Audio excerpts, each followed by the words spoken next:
With the 14 playoffs still more than 2 months out, tonight from Innsbruck signals as much a postseason environment as any. Two teams hunting for their first win and to keep pace with the top of the league. From Tivoli Stadium, visiting Frankfurt Galaxy take a swing at Raiders Tirol.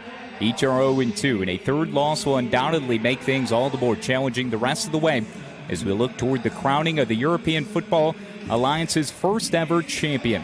With European football fixture Opu, I'm Kyle Schasberger. Opu at 0-2 for each of these teams. Does this game already feel sort of like an elimination game in a league with only 6 teams and a short schedule?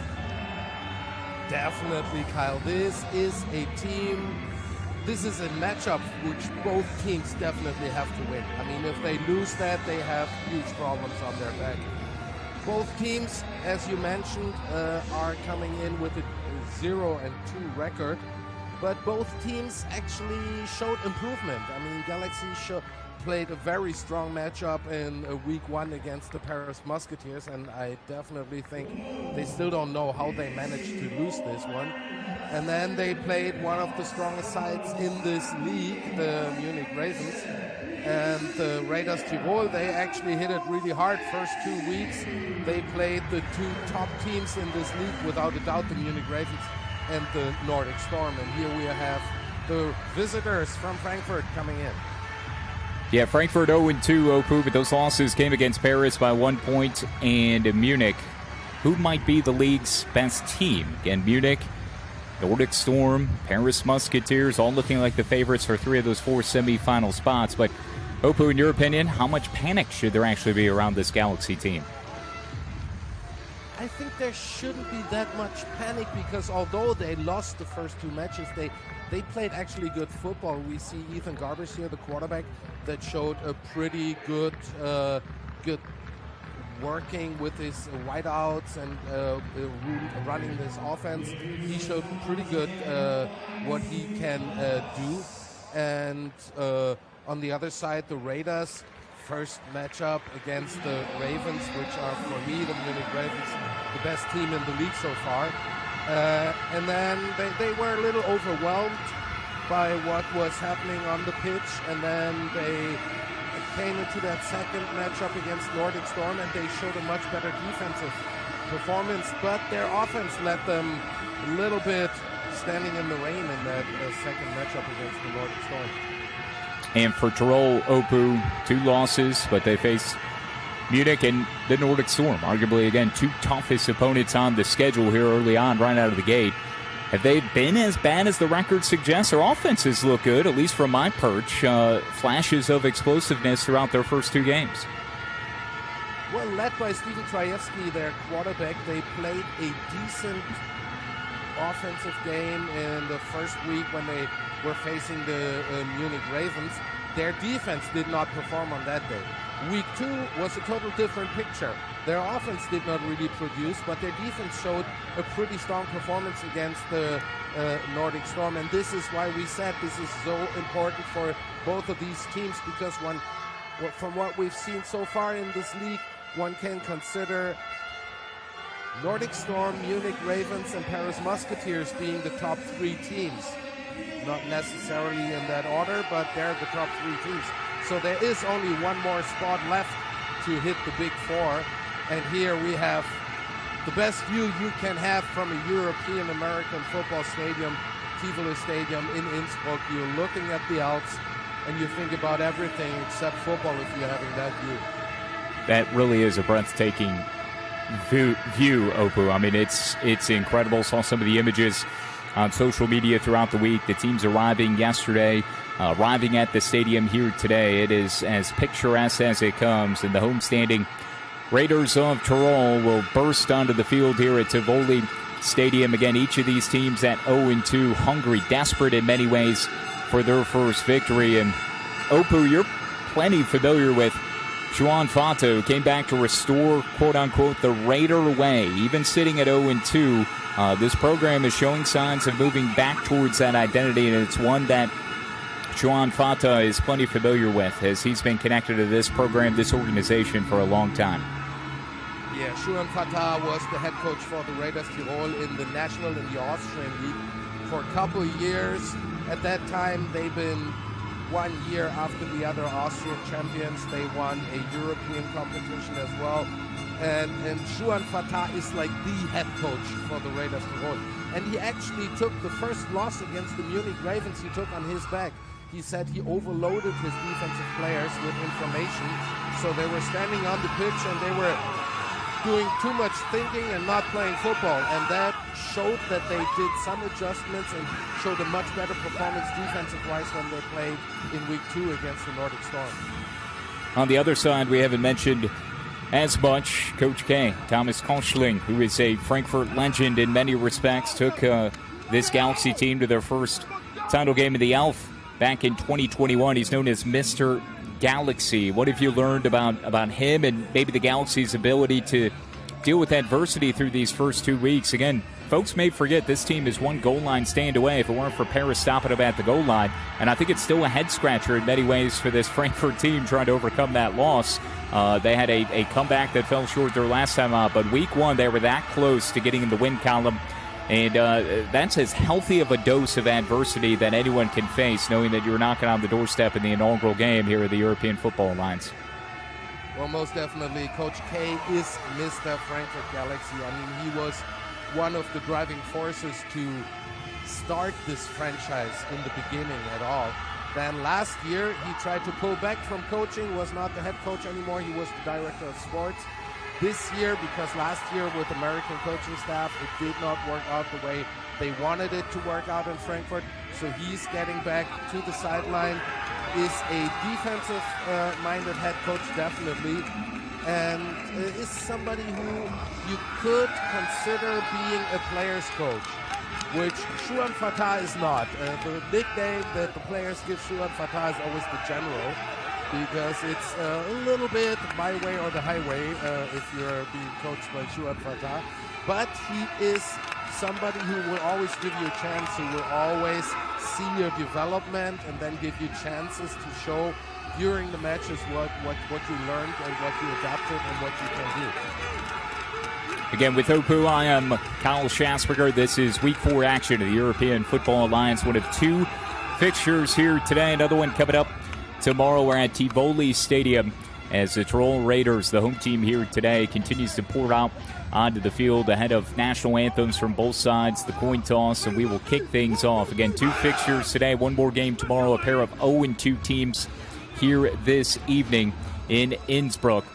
It is a magnificent setting, a great evening for football, 70 degrees Fahrenheit here in the shadows of the Alps. Great football weather, chance of rain throughout. There's a little bit of precipitation earlier in the build-up towards this game, but football will be played, and a great quarterback matchup as well. We'll get into that one as things progress here tonight. Our lead referee today is Steven Thunberg. He will be handling all the official duties and the reviews, and you will hear from him, I'm sure, quite a bit here tonight as we prepare again for Frankfurt and Tirol. Let's go ahead and pause now as we will pay our dues towards each national anthem for both clubs here today between Tirol and Frankfurt here at Tivoli Stadium.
the Austria and Germany national anthems here at Tivoli Stadium. One of two fixtures here tonight. Another EFA game coming up tomorrow. That'll feature Prague and Nordic up alongside us. Tonight it's Paris and Munich with Opu. I am Kyle Schasberger. It's week 4 action here at Tivoli Stadium as the Galaxy... I'm sorry. No, go ahead, Opu. It's going to be exciting from the first second on because both teams have more in common than the same record, 0 wins, 2 losses. Both of them had to take a kickoff return touchdown from Mr. Bijan Harris of the Munich Ravens, as the Frankfurt Galaxy had to take this one last week. The Raiders Tirol had to take a kickoff return, coast-to-coast return by Bijan Harris in week 1.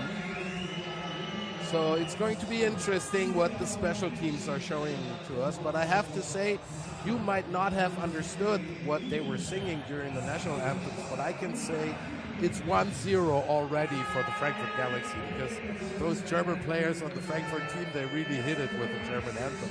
They were really singing along, while the Austrian players were like marbling a little bit. You know, it's like standing there being proud of their nation.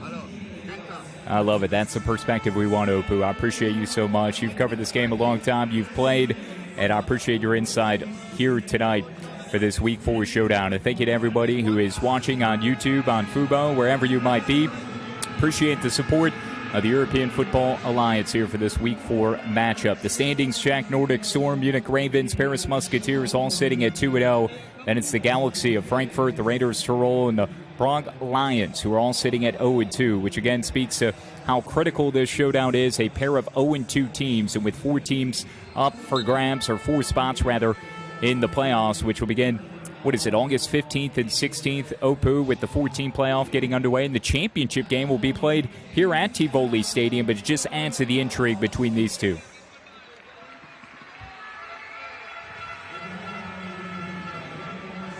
We will get the coin toss here momentarily.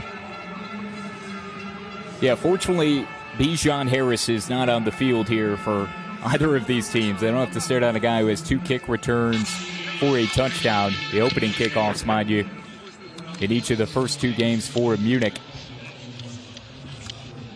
Incredible performance. You will get a look at the reigning MVP of Week 3 as the wide receiver for the Frankfurt Galaxy, Brevin Easton. You can see he's one of the starters for Frankfurt, number 81.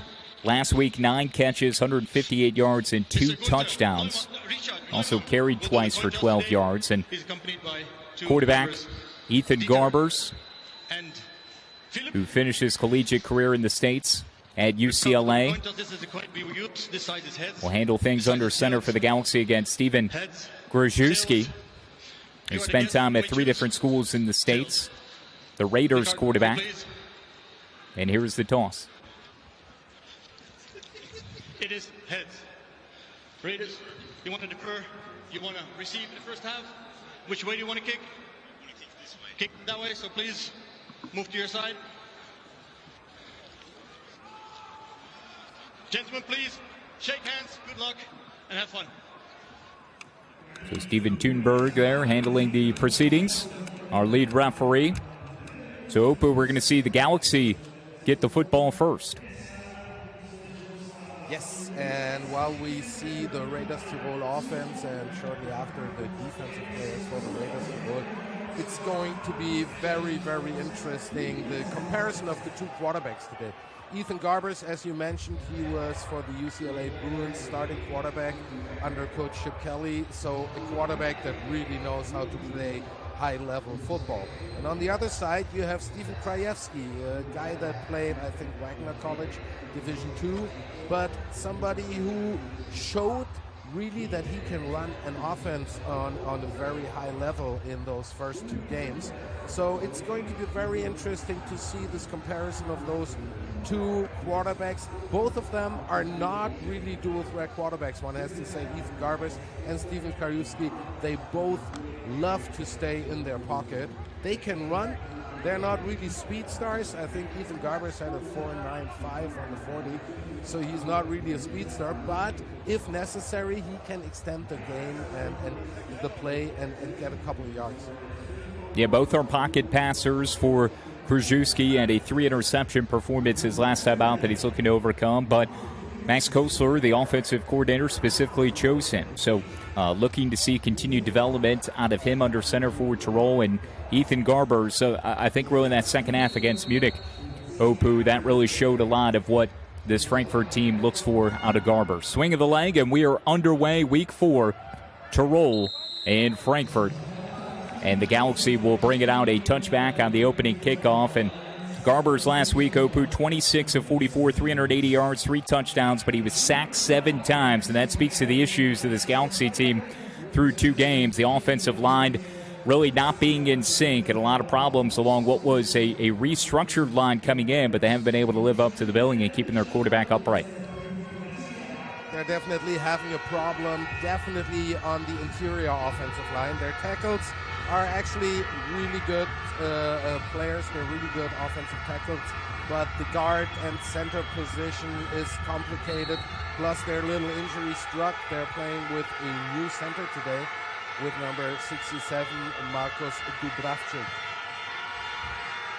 Garber's is out of the gun. He's got 4 wide receivers, 2 to each side. First play from scrimmage, looks right, surveys left, dumps it down, pass caught at the 45-yard line. That's Adria Botella Morena, who has his first reception. Last week, 5 catches, 62 yards. And that's an easy target for a quarterback. I mean, this guy is 6'6", and about 265. So you find him on the field, definitely, if you're going through your reads. Just underway, a multiple Frankfurt offense. They'll go under center, shotgun, 11 personnel. They'll show it all. Garbers fakes the handoff, throws it over the middle. He's got his tight end again. A bobble, but a reception for Botella Morena on back-to-back plays. A first down for the Galaxy as he inches close to the 30-yard line in Tirol territory. Yeah, Botella Moreno hits a theme here in the middle. Just beautifully executed. And Adria Botella Moreno, he played like everywhere in Europe already. Last season he played in Poland. Year before, I think he was in Hamburg. And now he is with the Frankfurt Galaxy. Trips to the left on a 1st and 10. Garbers uncorks one out at the 22. Another reception and good for a second Galaxy first down. There's the reigning MVP from last week, Brevin Easton. 9 catches a week ago, 158 yards, 2 touchdowns. That's his 12th reception and 23 targets here in the early season. And Frankfurt obviously tries to give Ethan Garbers the chance to find his rhythm early. I mean, we saw 3 plays, 3 passes. So he's connecting early pretty good with his wide receivers. That's a run. And now the first run, it's Gerald Elman. Did he cough up the football? The Galaxy had went 3 consecutive passes, and then they handed off. And Elman looks like he dropped it off to Tirol. The Raiders are saying they have it. And they do. And it's again Gerald Amen. Gerald Amen, he also fumbled and lost the ball against the Munich Ravens, which led to the second touchdown for DJ Harris in that matchup. And now first carry in this game, and he fumbles the ball right away. What a bad start for number 20. That's his second fumble of the season. You can see he had stumbled, and it was that second lick that had come in that jarred the ball loose. Really the first hit, but it was after the stumble. I don't know if that was Jonas Fuschelberger, who might have had the hit and get credited with dislodging the football, but nonetheless, the Raiders have it after the Galaxy had a promising start through the air. Here now is Krzyzewski. He will loft one deep down the center of the seam. Pass caught. That's A.J. Aaron Jackson who comes down with it. And right from the get-go, the Raiders make the Galaxy pay. No doubt, if everybody who is watching this matchup, number 1, Aaron Jackson, A.J., you have to keep him in your focus because he is definitely one of the best wide receivers playing American football in Europe. Played for the Berlin Thunder before, last season in the German Football League for the Berlin Rebels. And now he's with shotgun. the Raiders. Krzyzewski with a toss right side and darting across the 25 to the 24 is the tailback Tobias Bonatti. That's one of the two-headed monster when it comes to the run game for the Tirol Raiders. You have Tobias Bonatti and Lukas Hasselwanter, two very quick and shifty running backs. Krzyzewski, the American from Macomb, Michigan. 3 different schools in the States. Starting his career at UConn, will put one in motion, wrapping right to left is Marco Schneider. Shotgun snap. He will hand it off straight ahead. Nothing much doing for Bonatti as he took another carry. Krzyzewski, Opu, on the season, 62% through the air, 532 yards, 4 touchdowns, 4 picks. Again, 3 coming last week in a 39-16 loss at Nordic. Yes, he showed, I have to admit, I was not a fan when they signed him. I mean, the Raiders signed Tyler Newt, who injured himself, and then they had to go with Krzyzewski. But he showed really good composure, good pocket movement, and a really good and precise arm. Trying to hit 3rd and number 5. 26 there. Tim Tonko unable to come down with it on the sideline. Pass led him a little too far into that Raiders sideline. So after a big play connection following the turnover, Krzyzewski to Aaron Jackson, the drive stalls, and they will look to get at least 3 points. This will be a 43-yard field goal.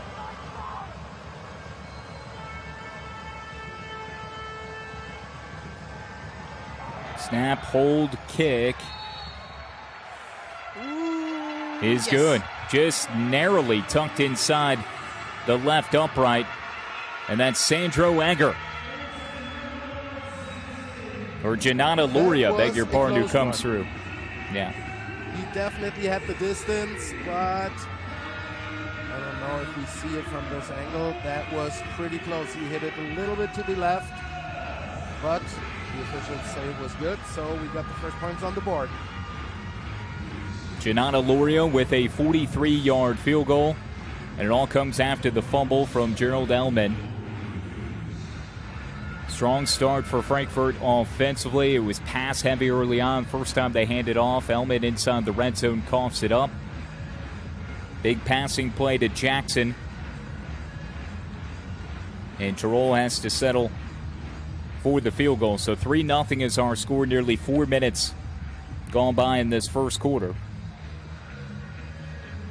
And we already see that this is not going to be decided in the first 2 quarters. This is a really tight matchup. I would not be surprised if the game is decided by only 3 points. So the kicking game will be essential probably in this matchup. That reception, by the way, Opu to Jackson was of 54 yards. So that's the biggest play here in the early stages that led to a 43-yard field goal from Janata Luria. So how do the Galaxy now respond? Can they protect the football? Garbers will operate out of the gun. 3 receivers to his right side, Abel and his left hip. Unloads. Far sideline, caught right at the sticks. He'll be a few inches shy of that first down, and there's Easton with his second reception. Yeah, Easton with that comeback route right to the first down marker, settled there, and was nicely delivered by Ethan Garbers. Garbers 55% passer on the season, 4 touchdowns, no picks, but he's been sacked 13 times, 572 yards through the air coming in. Again, out of the gun. Easton in motion. Will take it on the end around. Zagging towards the 50, trying to work the far sideline. He's barreled out of bounds after a first down gain and more into Tirol territory. Yeah, Kyle, we saw already that there is a good connection between Easton and Ethan Garbers. on that speed sweep, good timing, which is essential in that play. And that made a couple yards. So there actually, if there would not have been that fumble by Gerald Ameln, that would have been a really, really strong showing of the offense of the Frankfurt Galaxy so far. If you're a Galaxy fan, sort of PTSD too from that Week 1 loss against Paris. I know it's early.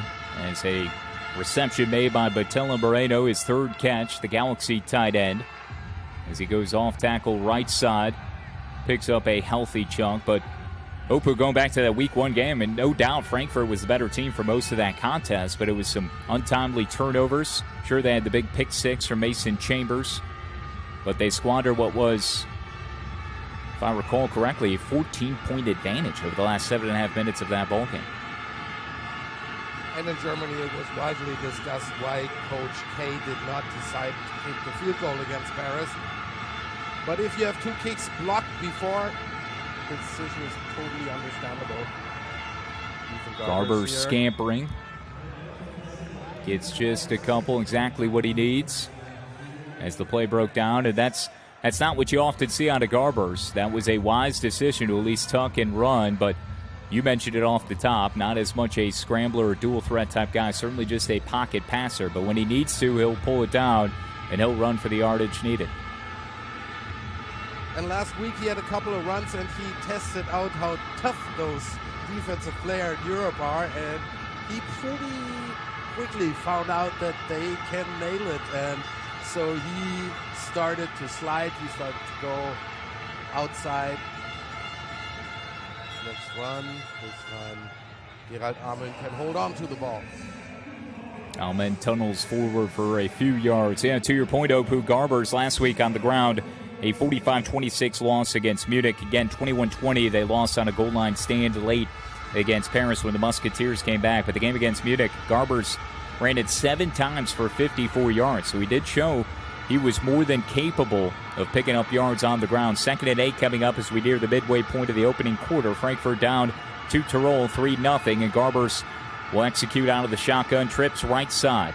Pressure coming to the left side. He unloads down the right sideline and leads his man just a little too far. That's Paul Cavadia Lendhart. And it'll bring up a 3rd and 8. Yeah, the Raiders showed blitz there. They sent a couple of guys, tried to pressure Ethan Garbers. And maybe that was the reason why this pass was not so accurate and was not landing in the hands of Paul Nannert. Yeah, I think it was Stanley coming off the edge too, right? Person with this yellow sweater that we just saw. This is this famous sweater of Coach K. Oh, wow. Big-time penalty against Tirol.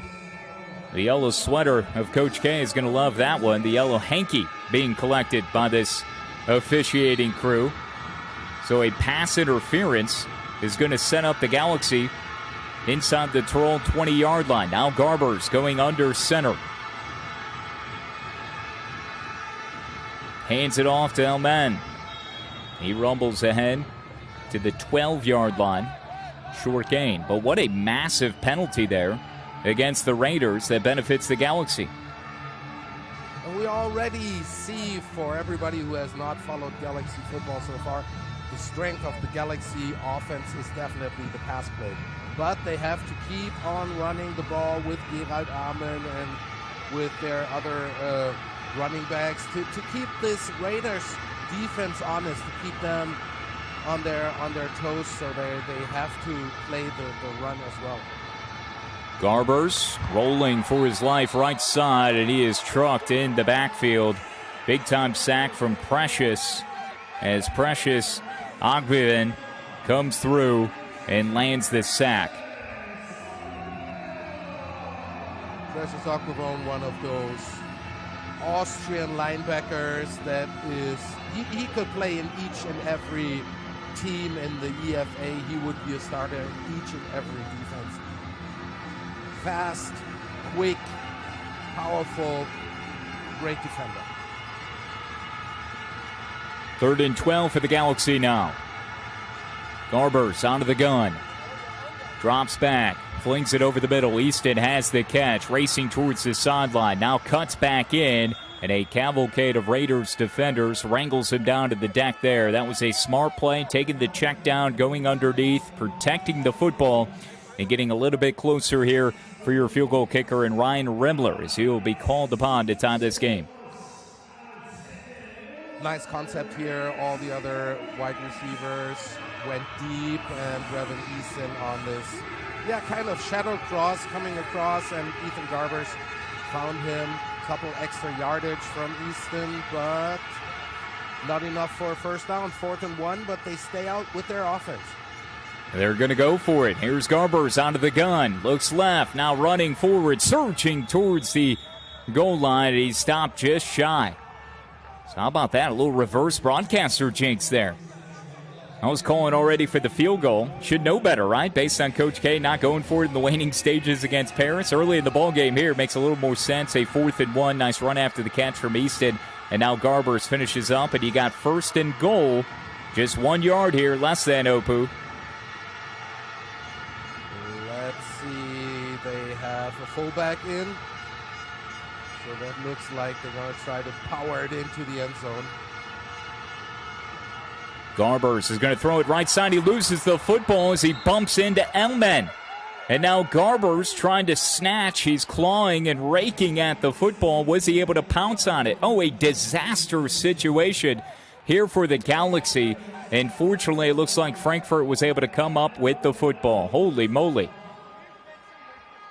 Simply a miscommunication. Gerald Amann did not, he was supposed to hit the left side of Ethan Garbers and not go in front of him, because Garbers was trying to hit the hitch pass to the outside to Brevin Easton. But the Frankfurt Galaxy offense, they're doing either perfect or absolute disaster so far. Playing with fire, that's for sure. Throwing on a 1st and goal inside the 1.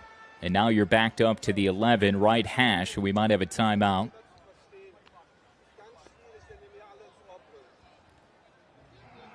Steven Thunberg will let us know. Second offensive possession of the game for Frankfurt. They coughed it up. Elman on a fumble inside Tirol territory on the opening drive of the contest. The Raiders got 3 out of it. Highlighted by a 54-yard reception. Small heart attack. Yeah. Garbers was able to secure that ball. Let's listen to the official. There's no foul on the play for the delay game.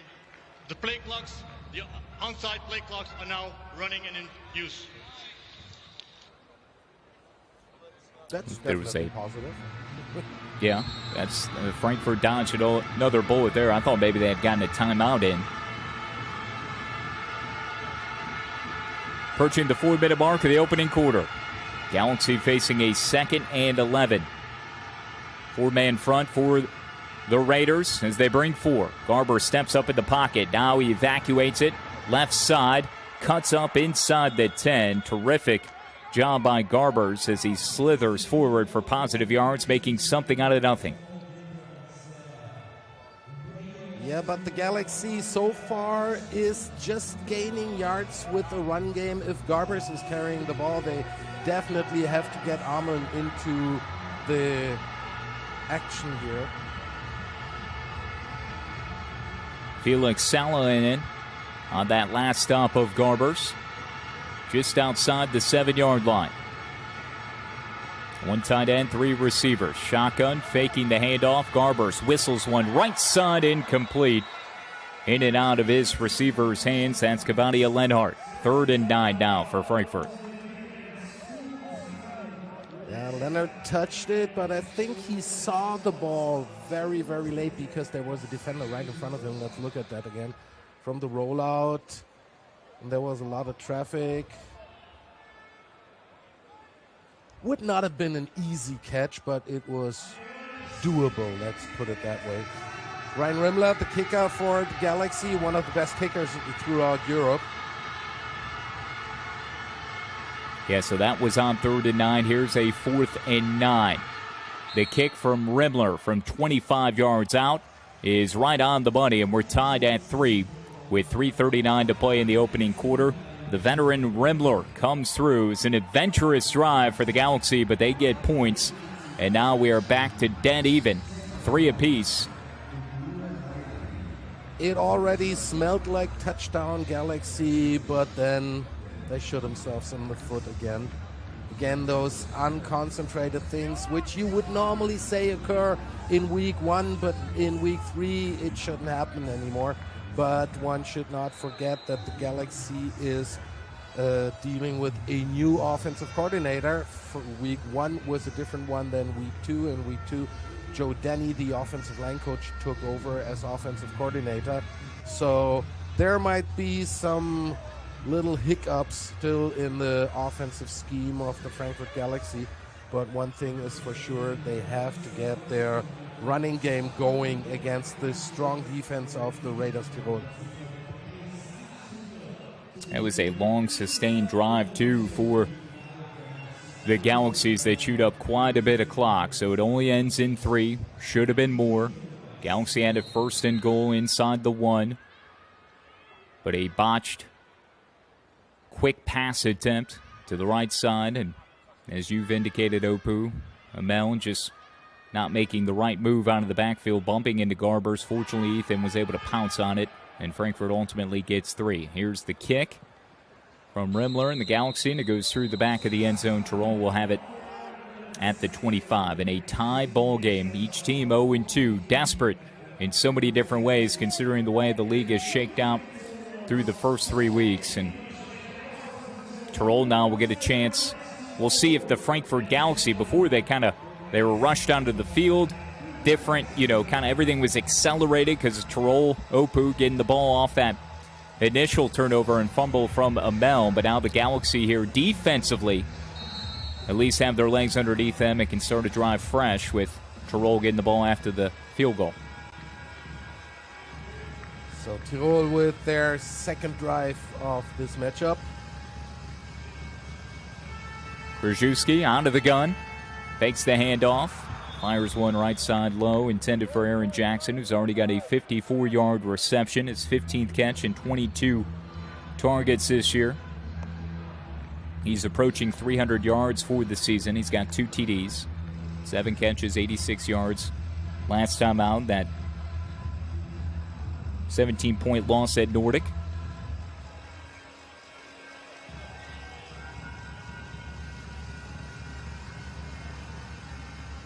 Frankfurt stacking the box. Quick out pass, right side. Spin move made as Marco Schneider is blasted on that far sideline after the pickup. Yeah, Marco Schneider, one of those homemade Tyrolean wide receivers. Very, very good hands. You barely see him drop a pass. And a speedy guy. Only about 5'6" tall, but very quick, very shifty, good route runner. So look out to number 1, Aaron Jackson, and number 4, Marco Schneider. How about that tackle from Toby Naylor, the Brit, too? Kind of leapt right into his bear hug, and he demolished him. Here's a low throw on 3rd and 4 from Krzyzewski, who last week went 20 of 38, 199 yards, touchdown, the 3 interceptions, sacked just 1 time, but that speaks to my point, Opu. The Frankfurt Galaxy maybe playing with a renewed purpose there as Tirol got it off a kickoff, and they were able to force Tirol into a 3 and out. So that was big time for the Galaxy there to help out their offense. Galaxy defense is showing a really good game so far, as they did in the first 2 matchups that they played. They played a good defense, but they had problems moving the ball. Return here, nice move. Returner is Paul Leonard. Lenhart took that inside the 20. Was able to create a little bit more airspace for the Galaxy. Nifty return. He made one shifty move and then was able to jet his way out across the 30, close to the 35. Very crafty. 2 catches, 20 yards in the Galaxy's last contest, the German. Tim Tonkin, now the running back for the Galaxy.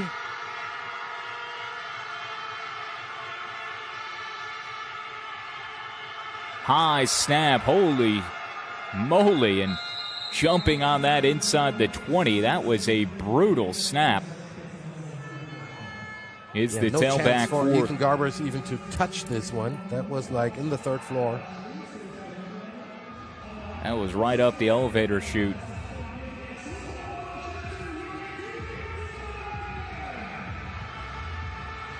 And fortunately, Frankfurt was able to jump on that in Boombe.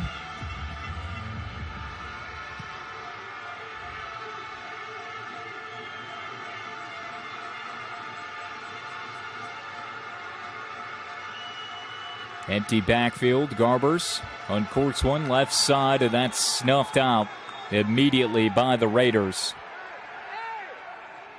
Tremendous tackle in the open field. Nice defensive work by Mato Belgarian. He smelled that play from the beginning when he saw Brevin Easton come over. He was already there.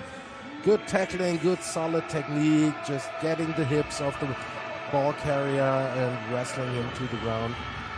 That's what you want to see as a coach. Great form tackle, no question. Final minute and change of this opening quarter, tied at 3. Snap to Garbers out of the gun. Canvassing right side, now motoring towards that near sideline and throws it out of bounds on a 3rd and 21, so Frankfurt will punt.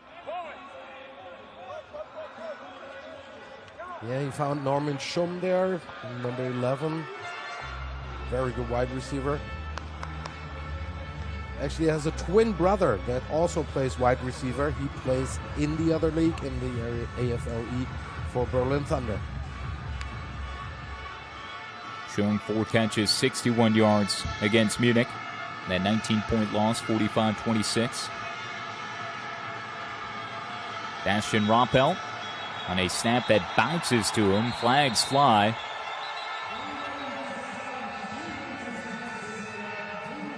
Opu, we've seen a lot of sloppiness. Sloppiness. I was about to say that, Kyle. Thank you very much.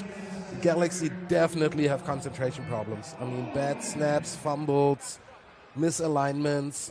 This is not the Frankfurt Galaxy that one is used to see. Our officials will huddle up. Yeah, these are some brutal snaps. We saw the rainbow high arching one to Garbers. Now one on the punt. The snap, full start, offense, the entire offensive line. 5-yard penalty, still 4th down. Entire offensive line, Opu. Normally they say everybody but the center, right? So this time it was everybody.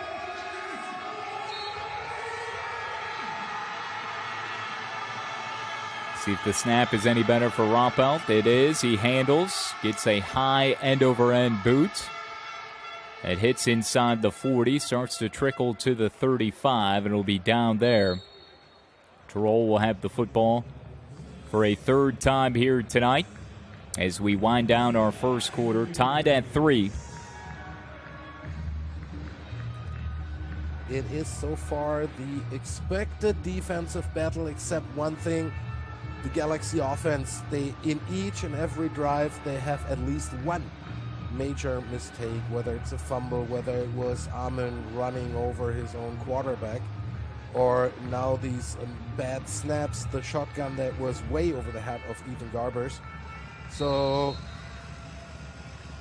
still a little nervous start here at the Tivoli Stadium in Innsbruck. Krzyzewski, quick pass, left side. Schneider has the reception, tries to get behind a blocker as he's out to the 40-yard line. He got out of bounds. We'll stop the clock momentarily. What traits do you think Opu, Max Kosler, the offensive coordinator, sees in Steven Krzyzewski? What does he provide to this offense, and what will help enable them to get that first win? Well, I think what he sees in him is somebody who will not do fantastic things, but is somebody who can run an offense and eliminate dumb mistakes. And this is like the most important thing for them so far, because one has to understand the Raiders Tirol are in the middle of a rebuild, one could say. Couple players stopped playing, couple players left and went to other teams. So they're in the middle of a rebuild, so you want to have a quarterback that is decent, that does the things you want him to do.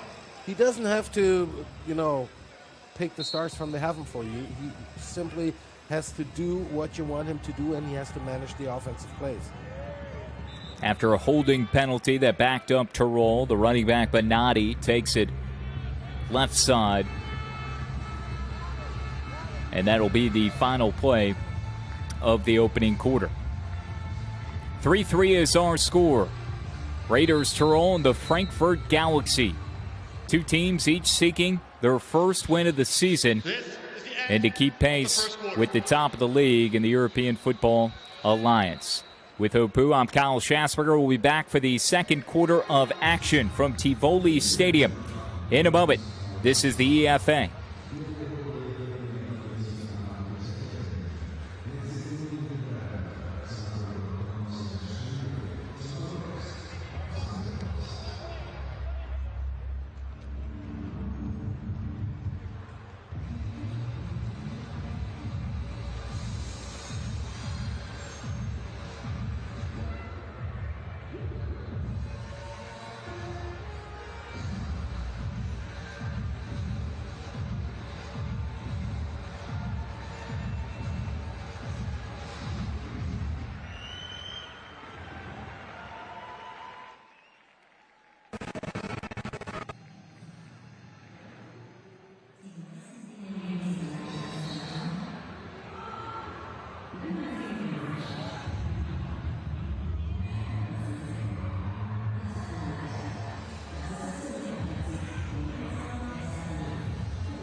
Thank you to those watching on YouTube or Fubo. This is Week 4 action of the European Football Alliance with Opu. I'm Kyle Schasberger. 3-3 our score. Tirol running it to the far sideline. We are tied at 3 apiece. Tirol taking advantage of an early turnover inside the red zone. They got 3 out of it. And Galaxy had an opportunity to punch it in with a first and goal from the 1, but had to settle for a field goal as they went backward. Holding. Offense, number 71. 10-yard penalty, second down. That'll wipe out the run. A second and long coming up for the Raiders. From both offenses, we have not seen offensive fireworks so far, except that 150-plus pass from Krajewski to Aaron Jackson. Krajewski zips one over the middle near the 30-yard line. Caught by Lorenzo Bassi at 2 grabs for 18 yards last time out. Quick decision there, Opu. Quick decision, but he already saw that there is a mismatch with Sebastian Gauthier, who's a very good linebacker, but definitely in comparison to Lorenzo Bassi, who is a wideout, the Italian guy, pretty quick on his feet. That was definitely the mismatch that Krajewski was looking for. He's going deep. Big time 3rd and 15. Down the near sideline. Incomplete. Bassey thinks he has it. Thought the official was ruling out of bounds. I think he did, and Bassey is just finding out. Yeah, and a lot of the national teams throughout Europe, you play college rules, so he probably thought he's got 1 foot in bounds, so that will count. But in the EFA, we're playing NFL rules, so you have to have both feet in bounds. Otherwise, this is not a complete pass. Good defense, though, from Frankfurt, bracketing Bassey on that sideline. Mason Chambers was there and played his college ball at Iowa State. Had a pick 6 week 1, a lengthy one against Paris. As Tirol will punt now. With not even a full minute going by in this second quarter. Snap good. Got to pay attention to those in this game. Return made at the 31 by Lenhart. Cuts it upfield. Continuing to chug his way towards midfield. And he's lassoed down at the 47. We're only in week 3, but already in both teams you have some injuries because normally punt return for the Galaxy is run by Sean Moore, who came from the Munich Ravens to Frankfurt for this season. But he is injured. He is not in the lineup today, so Paul Leonard is taking over the duties as a punt returner.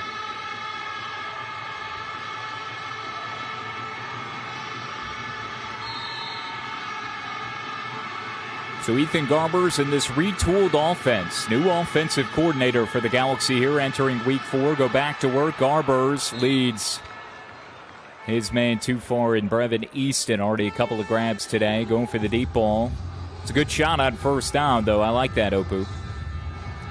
Yeah, you have to try it. You have to keep those safeties back there. And this is actually a good try. I think Brevin Easton got a little bit tangled up with the DB there before he could really speed up, and that were the 1.5, 2 meters that were missing to catch that pass from Ethan Garbers. 2nd and 10 for this Galaxy offense. Garbers has the snap, hands it off. Right side for a couple. It's Amel. And a 3rd and long coming up for the Galaxy. Offensive coordinator, new for Frankfurt, Joe Denny this week, replacing Brandon Corbin.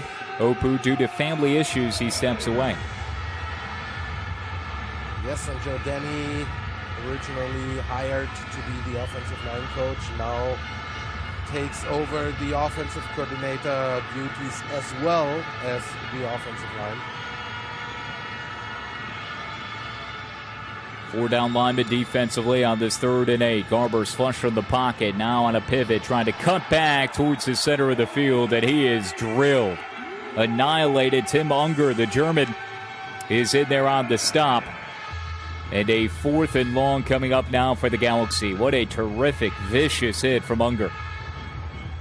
Yeah, and it showed perfectly what the problem of the Frankfurt offense is.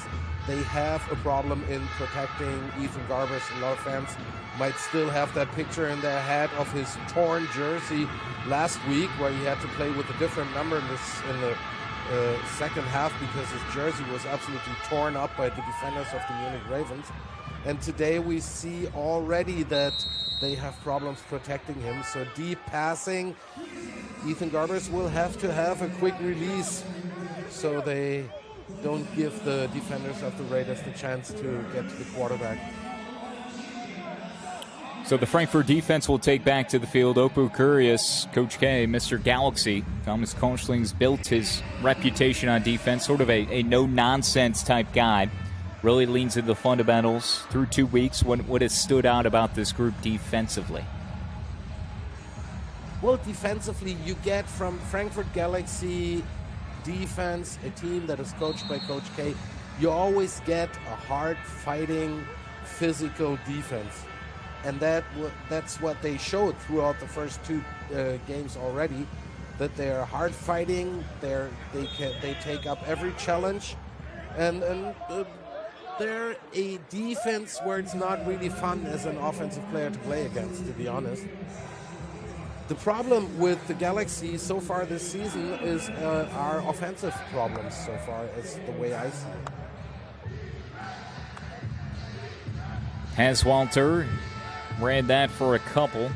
Just one officially to the left side, so a 2nd and 9. Defensive coordinator for Frankfurt, Anthony Calgene. Play hard, play fast, play together, part of his motto. Stops at UCLA, Akron, and Marshall over in the States. Krzyzewski with trips now to his right side. Quick little bubble screen caught by Platzgummer. He tries to find a seam on the near sideline, bumped out of bounds, shy of the 30. It's a pressure-filled defense, Opu, for the Galaxy, so we've seen that on display. The offense is more so where their issues are here. In Tirol, we're seeing having issues trying to get any sort of offensive momentum other than that big 54-yard reception early on. Yeah, with that long one to Aaron Jackson, they surprised the Galaxy defense. They didn't expect that on the first play. But since then, you're absolutely right, Kyle. Tirol has problems moving the ball, but the Galaxy is not much better. That's a nice dump off to Marco Schneider from Krzyzewski on a 3rd and 2. So that will move the sticks. So a much more deliberate approach here for Tirol as they're trying to lull that Galaxy defense to sleep and just taking what the defense is giving them underneath, and they're able to move the chains. Yeah, Marco Schneider really sits there in between the zones. Krzyzewski saw it wonderfully and delivered the pass. There's a toss left side, climbing the ladder across the 35 to the 36. Is the ball carrier for the Raiders.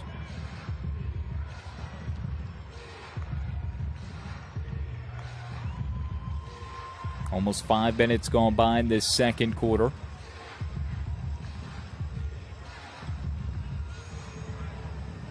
Only 4 teams advance to the postseason. 6-team league, European Football Alliance, round robin format. You play everybody twice. That's why this game is so significant.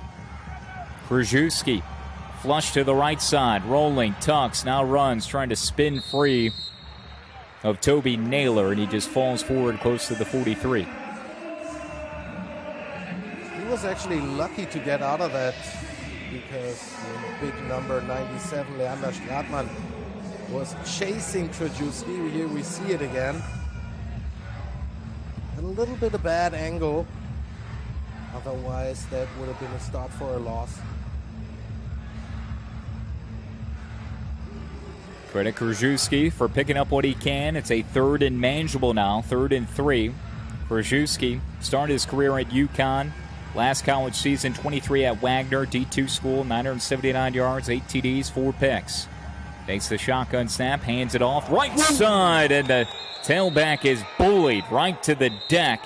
A vicious hit on Halswater, who went flying sideways. Don't know if he got to the line to gain. We see number 22, the French guy, Louis Achantre, middle linebacker of the Frankfurt Galaxy. This is a furious and hard hitter. Holding. Offense number 50. 10-yard penalty. 3rd down. Well, that's just insult to injury, right, Opu? You have your tailback get it close to the line to gain, takes the pop that he does from Achantre. And really, it was all for now with the holding penalty. You back up, it's 3rd and 13. It was actually, I have to correct myself, it was free safety Mason Chambers that came down and delivered that fearless hit. Krzyzewski backpedaling, drops it off, and that is blown up immediately in the backfield. Gaultier is in on Haswalter, and Tirol will punt. Both teams so far, problems moving the ball with their offense. It's an absolute defensive battle so far.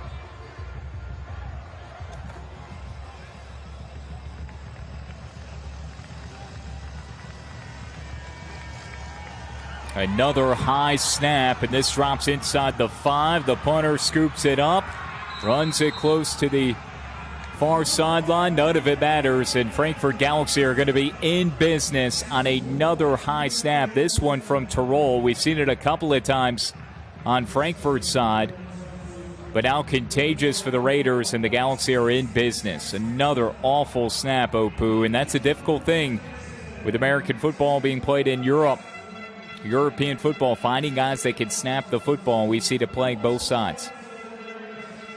Yeah, for everybody who is watching us from the States, one should not forget the majority of the European players, they start playing American football with the age of 15, 16 maybe. So they don't have this year-long experience. Most of those big guys, the offensive line guys, they started playing with the age of like 16, 17 maybe. So it's really hard to find somebody who can do a decent shotgun. And Garber's that's the first diving. Score, first touchdown. He gets the pylon, and the Galaxy have the touchdown, a 9-3 lead as Garbers runs it in. Didn't take long. Galaxy wastes no time following the treacherous snap that enabled Frankfurt to have excellent field position, and Garbers runs it in for the touchdown. So a PAT away from making this a 7-point ball game in the middle stages of the second quarter. The Galaxy is accepting this early Christmas gift from the Raiders due to that missed snap on the punt try. So Ethan Garbers impressively goes to the pylon and gets the touchdown. And now Ryan Rimler for the PAT.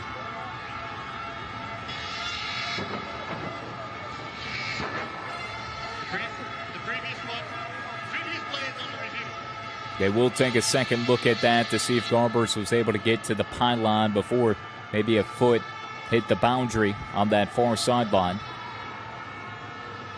See if there's enough video evidence, right, to overturn the call on the field. What the officials will be seeing is exactly what you will be seeing on your screen, wherever you might be watching. Again, appreciate all those tuning in across the globe.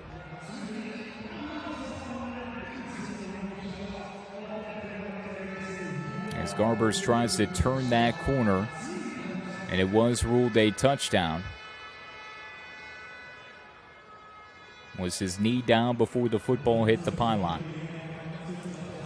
I actually don't see any problems, Kyle, to be honest. No, when his knee hit the turf, he was already, the ball crossed already the goal line. I think that's going to be a clear decision that the call stands. Yeah, I agree. I think it looked pretty good there, cut and dry. We'll see how long it takes. The deliberations here to confirm the touchdown from Ethan Garbers.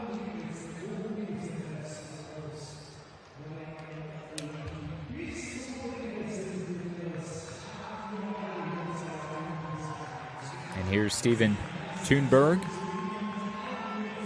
From 4 yards out, a touchdown from Ethan Garbers, likely confirmed. Touchdown indeed. Microphone issues from Steven will allow it. So a 4-yard touchdown run. And that comes off the abysmal snap from Tirol. And Opu, this has the feeling of a game where you make the lead, and this is football in many respects, but the team that makes the least amount of mistakes, right, doesn't turn the ball over, has better execution, is going to win the ball game. And here through a quarter and a half, nearly, that seems to be the obvious case here for these two 0-2 teams. And now a blocked PAT. And then we have the next problem. A blocked PAT will keep it a 6-point game. So how will this loom later in the game? Going back to week 1, there was a missed PAT from Frankfurt in a 1-point loss against Paris. Well, we see this touchdown run by Ethan Garbers again. Yeah, both offenses really have to wake up. Both offenses are showing not really concentrated performance so far. missed alignments, missed snaps, fumbles. So as of now, it's like both defenses show really, really strong performance. So both offenses struggle. So this can be a very, very hurtful missed PAT that we just saw. This 1 point. And if you're having it with the Frankfurt Galaxy, you're naturally hoping that this is not Groundhog Day compared to week 1. So you hope that they don't cry for this missed extra point at the end of the match.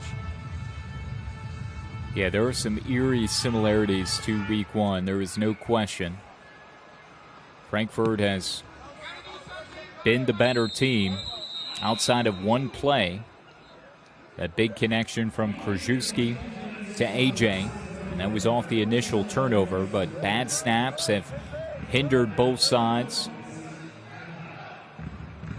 prevented more points from being scored. Very interesting that both teams have their top U.S. wide receivers as kickoff returners. Aaron Jackson and Brevin Easton, they both are running the kickoff returns, which is something I would say they have other people on the roster that are quick and that can catch the ball. You don't necessarily have to take your number 1 U.S. import receiver. It's a high-profile wide receiver matchup as Krzyzewski is in trouble, a muddy pocket, and then he flies one far sideline. Connection is made. Reception by Tirol's Marco Schneider. I believe he had it in bounds and then stepped out of bounds, trying to create an extra move there to gain more yards. That was a good job by Krzyzewski to find a safety valve there on the far sideline. He was wide open, and Schneider. The ruling on the field is an incomplete pass. Ooh, interesting. So he must have touched the outside lines while catching the ball. Yeah, from the initial view, it looked like he had it cleanly, and then when he looked to backpedal and cut, a little change of direction and pirouette back towards the field is when he kind of stepped out of bounds, but the ruling is incomplete. Doesn't seem to impact the Raiders one way or another. They will flush it, move on. A 2nd and 10 here from the 35. Krzyzewski looking left now. A revert course, and he is gang tackled, blown up at the 30. A sack, and one of the first on the scene, Jan Jesus Laura Perez. The Cuban in the defense of the Frankfurt Galaxy. Huge guy, 1.88 m, 130 kilos. To help you guys over there in the U.S., 130 kilos is about 285, and he is 6'2". Young, super explosive dude. 7 minutes until halftime. 3rd and long. Krzyzewski steps up, fires one down the seam, intercepted. Picked off by Rabbit Jr. A turnover, and the Galaxy are able to halt the Raiders here at the midway point of the 2nd quarter. A turnover for this tenacious Frankfurt defense as they will take over, already ahead by 6. Yeah, Frankfurt was showing blitz, but then dropped back into coverage. And Krzyzewski, he was hit by that because Robbie Jr. back there, he was simply waiting for the ball to come to his hands.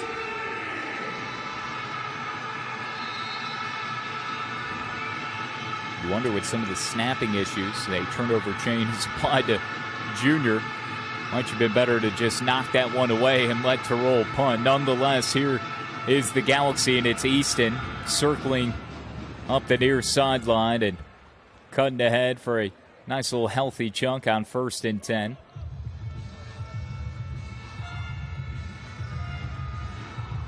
Pretty good blocking there for Brevin Easton. When he caught the ball, I thought he would not manage to get outside, but then thanks to the good blocking of the other wide receiver, he managed to have a couple yards, so we have like 2nd and 5.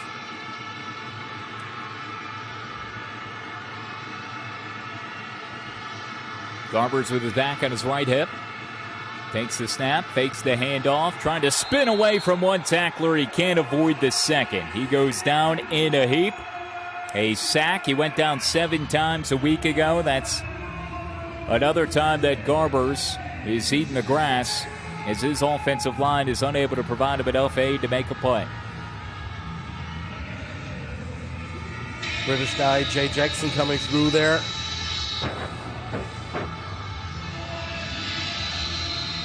Tim Unger able to finish the job. 3rd and 14 now. This is after the interception by the Galaxy. 3 receivers right side. Garbers taking off himself, streaming towards the 40. And he's muscled down. It's Tim Unger again, the German, who drives him to the deck. Yeah, Tim Unger, he plays for the Raiders Tirol for so many years that I think one could already consider him being Austrian, although he has a German passport. But he plays for so many years in Innsbruck that they already call him a homegrown player. For those watching on YouTube, Fubo, you might have just seen one of the graphics that popped up, the Big Four, the playoffs, August 15th and 16th. You can get your tickets now. That'll be played in Frankfurt. Again, 4 playoff spots. That's why this game is filled with so much intrigue. The loser, it's going to become more of a challenging quest the rest of the way, with 7 games remaining in the regular season to try and vault their way among the top 4. 3 unbeatens already. 2 of them playing against each other right now. And the Galaxy with a 9-3 lead. Unable to make anything out of that long interception. What an athletic play, though. That's kind of hard. I brought up the rolling the dice with the punt, and, that was a lengthy interception. As you get a look at Rabi Jr. celebrating. But Opu, it's hard not to take that one. If you're a defensive back, you want the interception. You got a chance to showcase your skills. They're going to go full extension and bring it in. Definitely. That's your job. That's why you're putting on shoulder pads and helmet every week. Because that's what you're living for. That's what you want to do. And unfortunately for the Galaxy, they did not manage to move the ball, did not manage to make any points out of that interception. So it's the Raiders again, and him, Stephen Krajewski, or Krajewski as we say in Europe. Pronounced it a little bit German. You're going to get in my mind here, Opu. Krajewski hands it off. Running back running full steam left side. That's Haswalter, who had 9 carries, 25 yards against Nordic, 4 catches, 48 yards. He's got a TD on the ground this season, as well as 1 touchdown reception. That was a nice 9-yard run, 3rd and 1. That's probably one of the 2 or 3 biggest plays that we've seen from Tirol to this point, because their offense hasn't had a lot of answers for this Galaxy defense. Yeah, and the Raiders are known to be a really good running back school throughout Europe. A lot of good running backs came from that team. Other carry for Halswalter on a 3rd and 1. He just bulldozes his way ahead for the first down. Clock continues to roll here in the second quarter.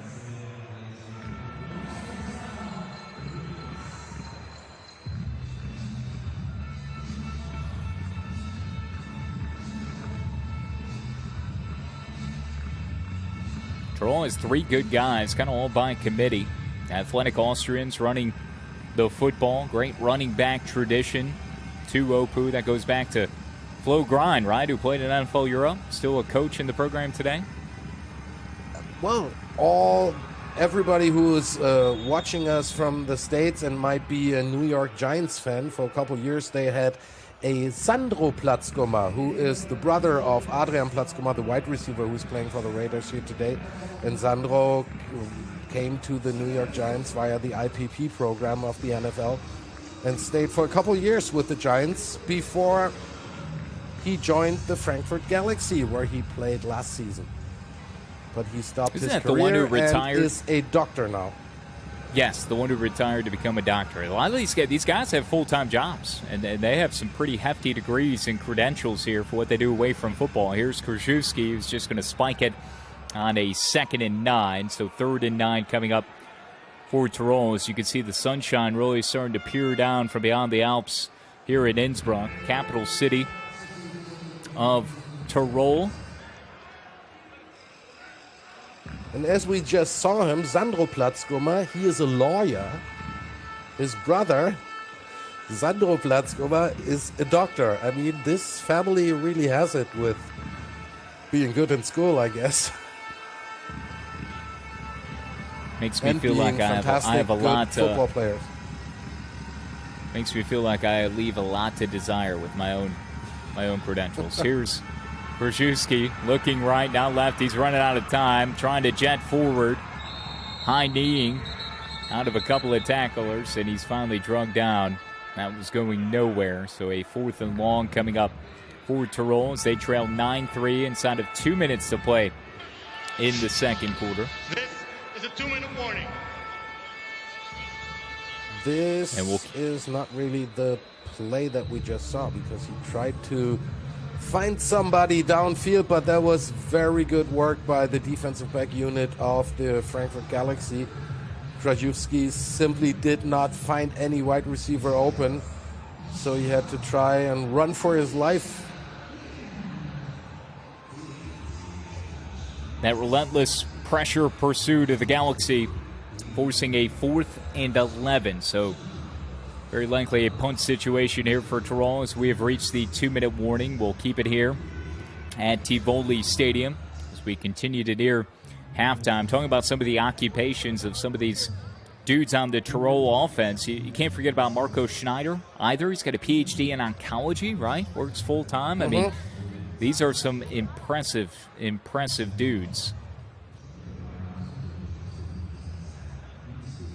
Get a look at Ethan Garbers for Frankfurt, having a conversation with his new offensive coordinator, Joe Denny, this week, promoted from the offensive line coaching position. Well, 4th and 11, so for everybody who is a Raiders fan, keep your fingers crossed that this long snap works out the way it's planned.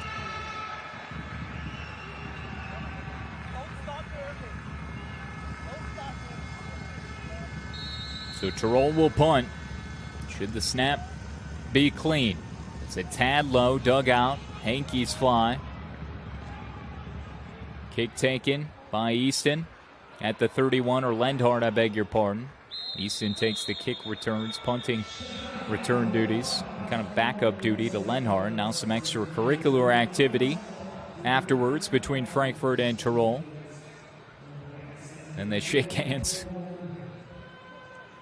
These players, they know each other for so many years. They've been facing each other so many times. There might be a little cuddling, a little pushing and shoving, but nothing serious.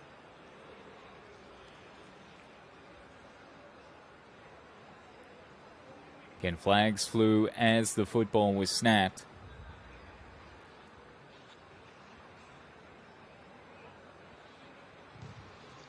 Illegal formation, kicking team. The 5-yard penalty will be added to the end of the run. First down. All right, Steven Thunberg able to find the switch on his device, turn the mic on. Appreciate it, Steven. Frankfurt will get another 5 yards from the return. So 1st and 10 for Ethan Garbers in this Galaxy offense. Not the worst field position, right? You got time here, $140. Turn it loose. See if you can punch another one into the end zone. Still got some timeouts. 3 timeouts if the graphics are correct. 3 timeouts left for the Galaxy. So there's easily enough time to put up a decent drive. Raiders will get the football to begin the 3rd quarter. Garber sitting in the pocket. Now racing forward, tripped up as he gets near the original line of scrimmage. No gain, 2nd and 10. Clock will continue to move unless Frankfurt elects to burn one of its 3 timeouts. Doesn't appear they will until now.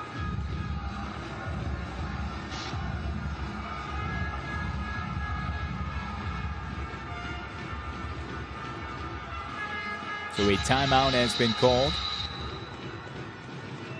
I would imagine it was Frankfurt. Still dealing with a couple of different mic difficulties from Steven. Garber's a very poised and efficient quarterback from his college days.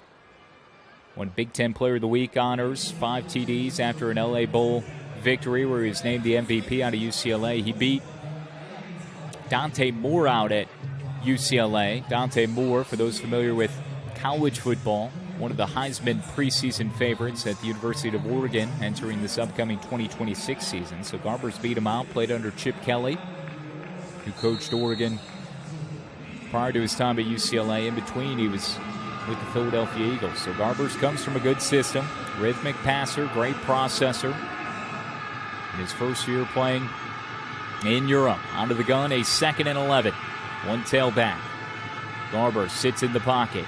Now runs right side. Dangerous pass across his body. Slightly deflected too, it would appear, but Amel comes down with it. Was it clean? I think it was incomplete, Opu. This is definitely something that you don't want to see from your quarterback. To throw it back this way, never throw back, is something that you always tell your quarterbacks. And Ethan Garber, you see his quality of play. You see how he moves in the pocket. But if the pocket collapses totally after 1.5 seconds, then even Ethan Garbers can't do anything. That was a broken play as well. I mean, that was not supposed to go the way it went. Still technical issues with the officials here.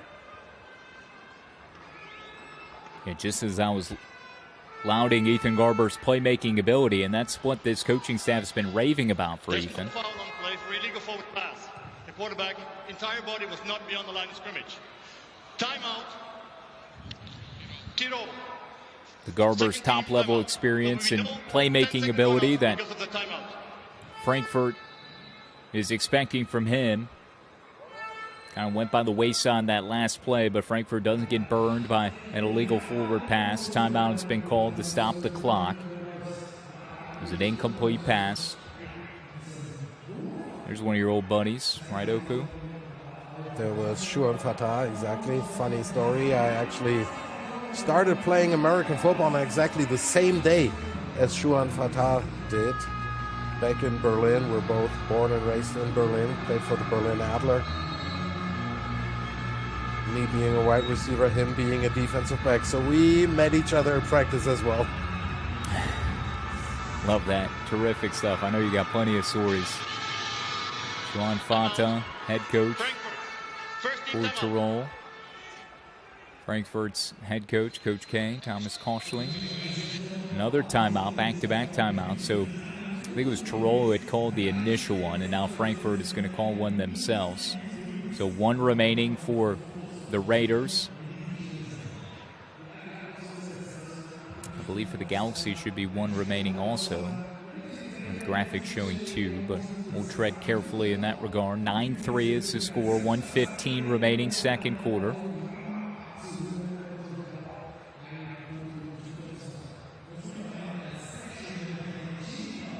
So one far, other game. We saw exactly the game that I personally expected. A game that is absolutely dominated by the defensive units. And the problems of the respectively offensive units of both teams. The problems that they have moving the ball for positive yardage. Munich has a 7-0 lead over Paris as they play in the second quarter. One more game coming up tomorrow on the Week 4 slate. Here's a 3rd and 11 for Garbers. Looks right. He's going to uncork one down the left side. Easton has it inside the 5-yard line. Big boy play from Ethan Garbers to Brevin Easton. So after Krajewski to the start of the game, Ethan Garbers shows what he has in his arm and connects with Brevin Easton on this. Well, simply a fly route and outruns the DBs. In this case, Jaron Wilson, U.S. cornerback of the Raiders Tirol.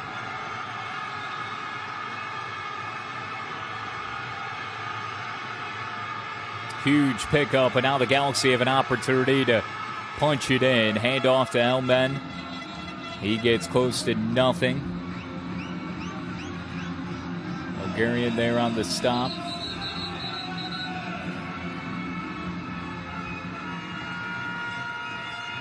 Yeah, both 14 seconds. Both offensive coordinators have a lot to talk to their units in the halftime. Frankfurt, does the second team come out the first half?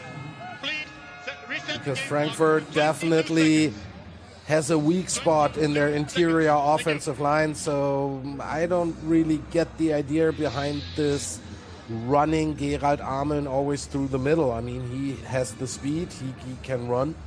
So why do you send him all the time through the middle? Well, we see this connection to Brevin Easton here. Nice catch. The MVP from Week 3 in the European Football Alliance, Easton. 2 touchdowns, 158 yards on 9 grabs last week in the loss against Munich. He's got a few receptions here today, none bigger than that one. Let's see if the Galaxy can take advantage. That was a 53-yard pitch and catch, Garbers to Easton. Play clock adjusted to 22 seconds, both sides each with a timeout remaining. Closing moments of the second quarter. Garbers on an end around. Lenhard is going to fly it backward over to Garbers. He has it. Touchdown! Touchdown, Frankfurt! The trick play. Little trickery here from the Frankfurt Galaxy. What creativity from Joe Denny, the offensive coordinator, and Coach K for the Galaxy on an end around to Lenhart, who then threw it back to the quarterback, Ethan Garbers. Wow, what a play and what a finish to the end of this first half for the Frankfurt Galaxy in search of their first win of the season. Ryan Rimler lines up for the PAT. First one got blocked. This one he sends down the main road. So it's 16-3 the score in favor of the Frankfurt Galaxy. 16-3 with 16 seconds left in the second quarter.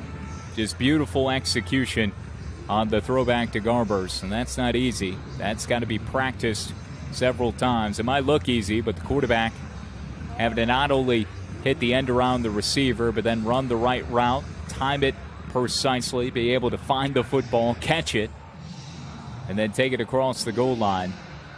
Tirol didn't know what hit him. That was, in a way, the Frankfurt version of the Philly special, in a way. So, nice passing from Paul Leonard there. And he found Ethan Garbers.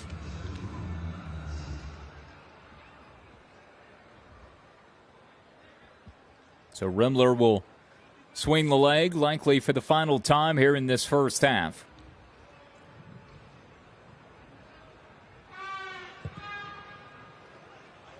He will fly through the back of the end zone, and Tirol will have to snap the football at least one more time.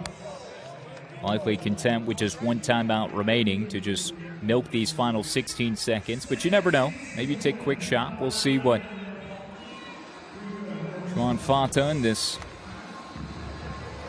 Tirol team under the guidance of offensive coordinator Max Kosler, how they want to play these final few seconds. Got to be feeling good if you're on that sideline. Galaxy special teams coordinator has definitely learned from this kickoff return touchdown they had to swallow in week 2 against the Munich Ravens. They are using this big leg of Ryan Rimler and always kick the ball outside of the end zone, so there is no return by Aaron Jackson. And that'll be the final play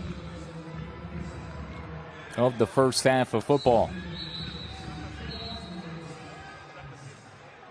The Galaxy utilized the final 2 minutes of the half to perfection. And it ends in a trick play. Lenhart throwing it back to Garbers, the quarterback, a 6-yard touchdown reception. That's Garber's second touchdown in the second quarter. He had a 4-yard touchdown run midway through the frame.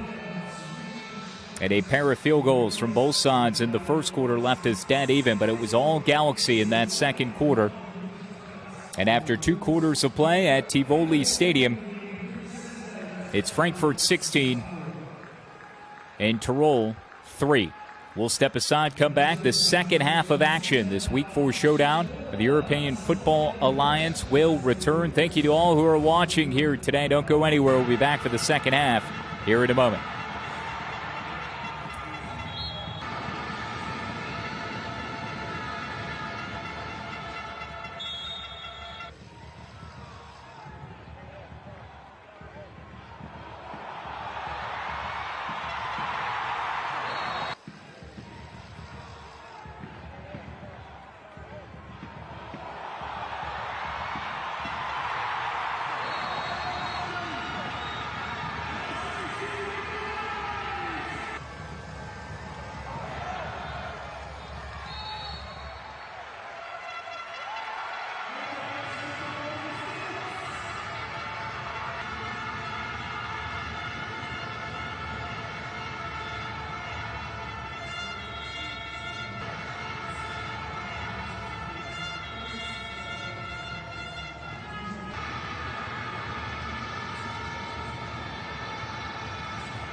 Timeout, injured player.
Ready for the second half of football between a pair of 0-2 teams, Frankfurt Galaxy and the Raiders Tirol. We're here in Innsbruck with Oppo. I am Kyle Schasberger. Galaxy with 13 second quarter points after both teams traded field goals in the opening quarter. And Oppo, no question that Frankfurt to this point has looked like the better team. It's just a matter of continuing to protect the football and executing here and limiting those mistakes. Definitely, we saw a first half of both offensive units having problems moving the ball. Both have problems in having a decent run game. Both quarterbacks showed that they have a good arm as well. Ethan Garbers and Stephen Krajewski, they both showed that they have a good arm, that they can connect deep.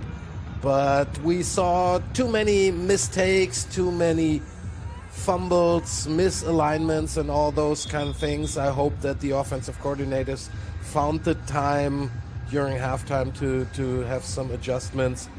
And I'm looking forward to an exciting second half because nothing is decided in this matchup here, definitely. Steven Krzyzewski, 8 of 15 in that first half, 81 yards, did throw an interception. He's out of the shotgun as Tirol will start with the football moving right to left in the all-black and the silver helmets. Krzyzewski will keep it himself as he runs forward for a first down and more. Interesting play design right from the start of the second half from Max Kosler, the offensive coordinator, and keeping the football in Krzyzewski's hands on a designed quarterback run. This is actually something that I expected the Raiders to do much, much more, because if you look at back to week 2 where the Galaxy was facing the Munich Ravens, the Galaxy defense had huge problems with the running quarterback Russell Tabor of the Munich Ravens. Krzyzewski will fire one over the middle and complete. Intended for Adrian Platzgummer near midfield. 2nd and 10 coming up.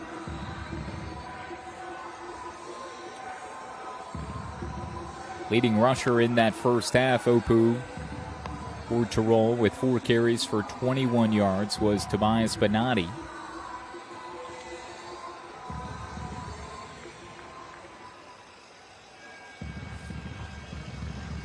Galaxy defense was very stingy throughout, just seemed to have gotten stronger throughout that first half. Here's Krzyzewski facing a toss. Now will throw it to the right side. It's caught by the running back, Tobias Benatti.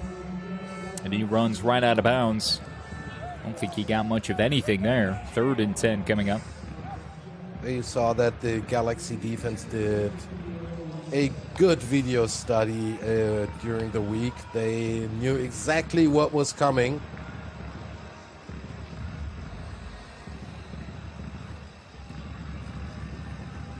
Biggest play from scrimmage, a 54-yard reception by Aaron Jackson on the first offensive play from Tirol, following a turnover on the opening possession. Here's the draw straight ahead, nothing doing, as the Galaxy stand tall on their first defensive possession out of the locker room, and they will get the football back via a punt, which has hurt Tirol in terms of snaps. Also has plagued Frankfurt at times throughout the first half, but none was bigger, Opu, than the snap over the head of the punter in that second quarter that ultimately resulted in a 4-yard touchdown run for Ethan Garbers, who also caught a pass in that first half. Yeah, that was an early Christmas gift, that long snap on that punt attempt. This one goes out perfect. Very high kick that takes sort of a Frankfurt bounce, then runs parallel to the 35-yard line down at the 36, maybe the 37. And the Galaxy will go to work there. Garbers with a 6-yard touchdown reception, a Philly special, which you correctly pointed out, Opu. Don't know how much we need to explain what that is, but something popularized by the NFL Philadelphia Eagles on the biggest stage in the Super Bowl against the Patriots. Nick Foles quarterbacking, if I recall correctly at the time, but Lenhart threw that back to Garbers, and then Garbers had the 4-yard touchdown run before that at the midway point of the second quarter. They scored right before the end of the first half. Here's a run forward by tailback number 2, Bombe, as he will start the third quarter. Not Gerald Elman, who had fumbled on the opening drive for Frankfurt in that first quarter. Yeah, that might be one of the adjustments that they were talking about during halftime, that Anthony Marvin Buembe is their leading running back now for the Frankfurt Galaxy. It was a 7-yard pickup. Easton put in motion. Now he will catch it in the right flat from Garbers. Able to shimmy away from one defender, continuing to fight and contort his body on the near sideline. I believe he has the first down. It was close, definitely. Depends on where they spot the ball, because there he touched the outside already with his foot. There he is outside. So I think it might be a little short. Oh, wow. Yeah, they only gave him 1 yard if that. Here's the handoff to Buembe, and He has stood up short of the first down marker. Terrific push by that Tirol defense as they stop Frankfurt shy the first down. What do you do here, Opu? You got 2 yards, 4th and 1. You got a stranglehold on this game momentum-wise. I think Frankfurt's going to roll the dice and go for it here. I think Frankfurt goes for it. I think they will use the legs and the upper body strength of Ethan Garbers to get this missing yard. Garbers directly under center. A 4th and 1 near midfield. Opening possession of the second half for the Galaxy. Garbers with a hard count. Now steps back, and he's going to burn a timeout with the play clock dwindling down on him. Delay game. Offense. 5-yard penalty. 4th down. Yeah, I'll Garbers take the delay definitely tried the Raiders to jump this one and to give them the first down for free. Tried it with different cadence, but didn't work out.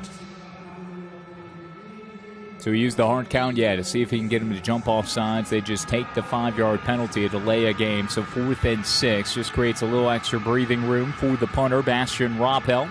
On a high snap, he will take it with a hop, gets it cleanly away off the right shoe. Taken inside the 20-yard line, running out to the 30, close to the 32. And hammered there is Tim Tonko.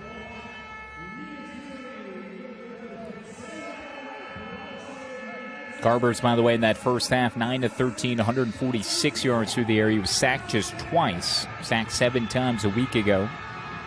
15 times now total on the season. So the Galaxy a little bit better along that offensive line, but not really. We talked about the running ability or the inefficiencies from the Galaxy running game. So still something that Frankfurt is paying special close attention to. That penalty will be enforced 10 yards from the spot. Yeah, but what you just mentioned is one thing that statistics sometimes can be misleading. Because if you look at the pure statistics, Ethan Garbers played a really good first half. But on the other hand, it was not very productive. I mean, those stats are misleading because of this huge, long connection that he had with Raven Easton. Makes everything look a little better. First down running play from the Raiders. As it's Haswanter. No, you're right, Opu. A couple of big plays can really slant the numbers in someone's favor. Look at Krzyzewski with the 54-yard reception by Jackson. It was 54 yards also to Brevin Easton, Garbers to Easton. So both big play wide receivers have had 50-plus yard receptions in this contest, but really that has represented most of the passing yard production for both of these quarterbacks. Here's Krzyzewski on 2nd and 6. We'll hand it off again. Haswanter able to fight through a couple of would-be tacklers. Has the first down and more as we've played 5 minutes in this third quarter. Definitely new first down for Hasselwand, who really tries to get away from the Frankfurt Galaxy tackle machine, number 4, Toby Naylor.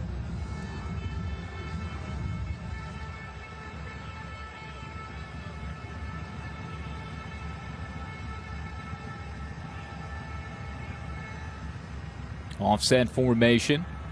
The back at his right hip now takes the carry. 15-yard surge, Tonko, as he gets close to midfield. Well, this drive definitely shows some improvement on the running game of the Raiders. Hasselwanta and now this time Tim Tonko with good yardage. They probably found something there in halftime.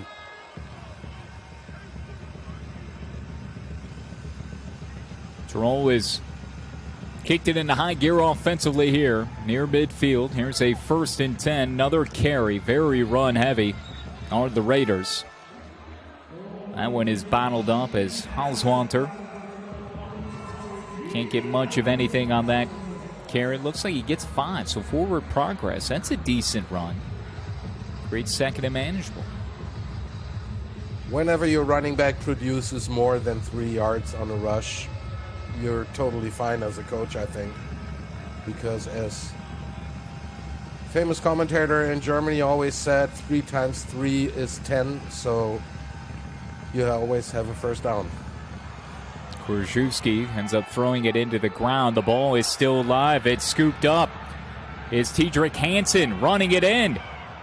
Pay dirt. Touchdown, Galaxy. Krzyzewski thought he had thrown it away, but it's picked up by a new addition just this week. Tiedrich Hansen rumbles all the way in for the defensive score for the Galaxy. Holy shnikes. That's a way to start your career with a brand new team. Tiedrich Hansen, German guy that played in the CFL for a lot of years, 3-time Grey Cups winner, was with the Winnipeg Blue Bombers. There was a lot to deliberate here for the officials.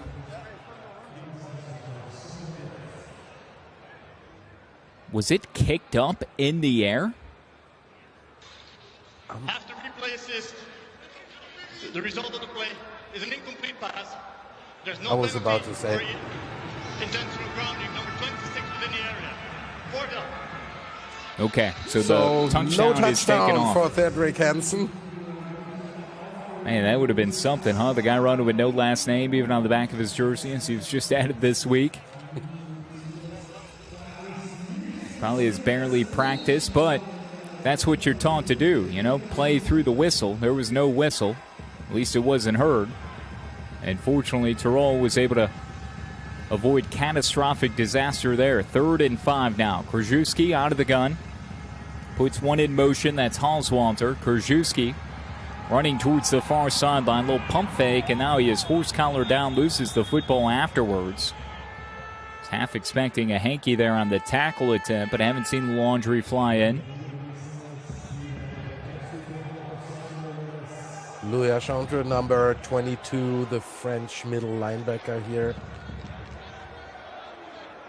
I think they did not throw that flag because he tried to let go with that arm that hit the helmet area pretty fast. So the referees probably thought, okay, fair not to throw a hanky. So Tirol's promising drive stalls out, and the Galaxy will get the football as Lenhart calls for the fair catch. Slight bump to boot there. Midway through the 3rd quarter, 16-3 is our score. Each team trying to keep pace with the top of the league. 3 teams each at 0-2. 2 squaring off. 3 at 2-0. 2 of those are squaring off in Paris and Munich. Prague and Nordic will fight tomorrow. A 1 o'clock game. 4 playoff spots on the line. That's what makes this one so critical. You want to stay in the race. It's only week 4. You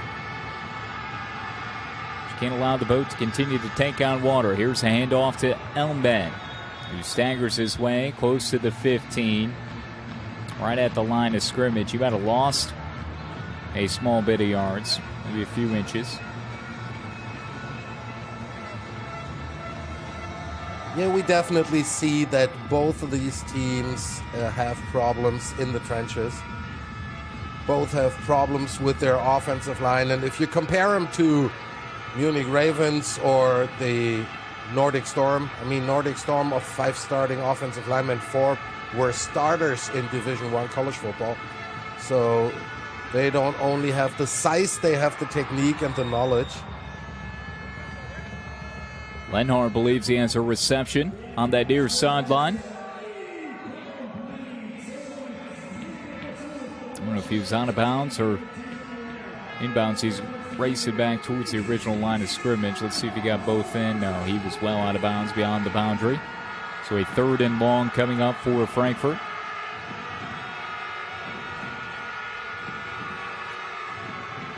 Ball plays between the hashes.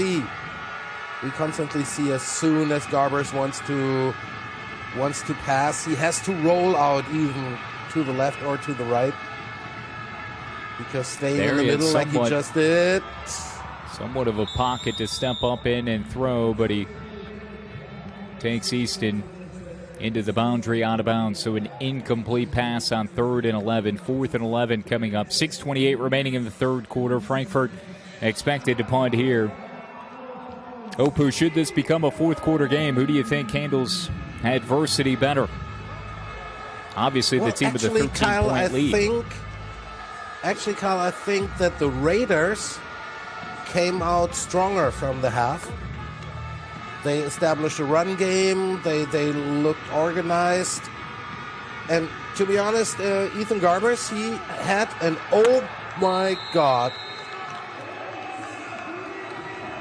Another terrible snap, and it's a safety. 2 points for Tirol. You kidding me? How many times are we going to see a poor snap in this contest? It has impacted both sides, and this time it results in 2 points for the Raiders. Frankfurt got a touchdown out of it in the second quarter. And now the Raiders will get the football following the safety with 6:23 remaining in the third quarter. And Opu, you're right. I think the Raiders to this point, and now they benefit, right? They get 2 points, but they have looked more composed here out of the locker room in the second half. But Kyle, on the other hand, I think that this what should definitely not happen, and is the reason why I could never be a coach, because if I would see that on the field, I would freak out. But I think for Galaxy, it's probably better that they are getting the safety against them than if the punter would have secured the ball at the 2-yard line or so. Because now they're going to have the kickoff, and the Raiders have the whole long field in front of them. So those 2 points is something that the Frankfurt Galaxy, I think, they can definitely live with. That's a tremendous point, Opu. I think you're right. You definitely can live with the 2. However, the other part of this is continuing to give life to Tirol and allow them to hang around or spin in whatever way to create positive momentum, especially because their offenses looked a little bit more in sync here out of halftime. But yeah, Galaxy, I think, very fortunate that one actually went through the back of the end zone. Here's Jackson as he weaves back to the center of the field. Now retreats back to the far boundary, trying to get the angle, and he is thrown out of bounds after a decent return. And now, to your point, Tirol will have most of the field to work with, and the Galaxy can try to batten down the hatches defensively. It was a decent return, a little bit, for my taste, a little bit too much east-west instead of going north-south for Aaron Jackson. But the Raiders Tirol have the ball, and they're not backed up to their own end zone. That's the most important thing. Nico Stramann here.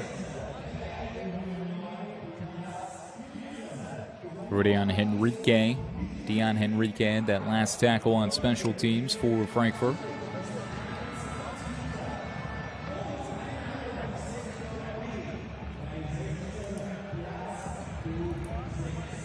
Tirol scoring for the first time since the 13-10 mark of the first quarter. It's a 43-yard field goal. There are 2 fouls.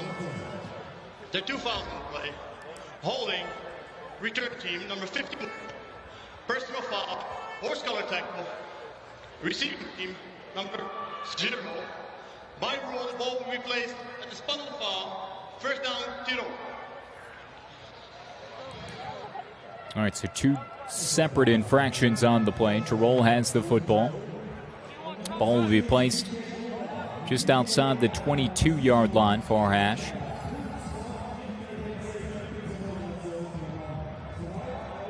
So pretty long field in front of the Raiders Tirol offense. Special teams has been an issue in this contest. We've even had a missed extra point. Krzyzewski on 1st and 10, able to slither away from one would-be tackler, now racing away from another. Near sideline feed is incomplete.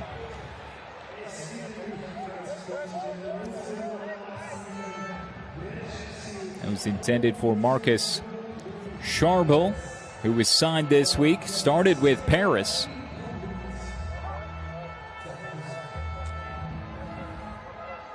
Actually, a long-time Raider. A lot of people were surprised in the offseason that he announced he would play for the Paris Musketeers. But now he is back in the hood, so to say. He is back in Tirol, where he grew up. 2nd and 10, Krzyzewski sticks it into the belly of his tailback. Leans forward, falls close to that first down marker at the 32. Tobias Bonatti.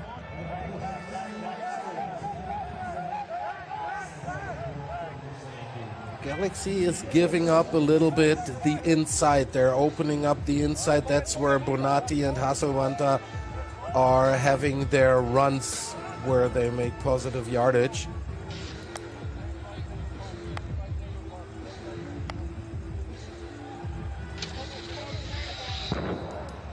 Third and 1. You can see the extra tight end was brought in Leonardo Pascodu. So a jumbo package here as they load the line. Handoff, first down, reaching ahead was Bonatti, and that'll move the sticks as we come up on 5 minutes to play in the third quarter. Still plenty of time, Opu. Plenty of time, and the Raiders are moving the ball, missing a little bit a passing attack. That has not really worked out the way the Raiders had planned it.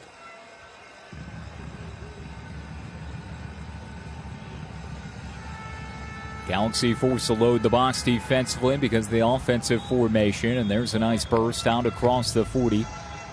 A gain of close to 6 for Bonatti. He's become the workhorse for this running back by committee unit.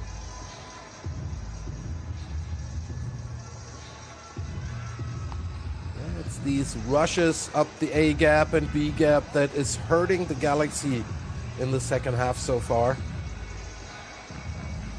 I love the seal out block by the new tight end, the return of Shaberl wearing number 18 off the right side to help create that opening.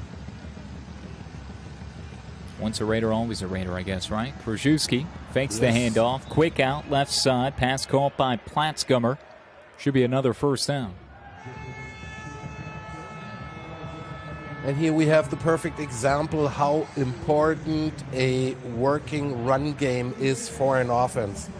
Because then you can do these play action fakes, short passes to the outside, which I expect the Raiders to do more and more now that the running up the middle works.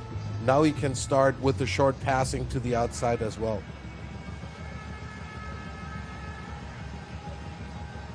Fresh set of downs for Tirol. 1st and 10. Another running play, right side. Spelling Bonatti is Halswanter as he leaks off the right edge for a healthy dosage of 7. 2nd and 3 now with 3 minutes remaining in this third quarter. What you constantly see is with Bonatti and with Hasselwanta, after the first contact, they're making another 3 to 4, 5 yards.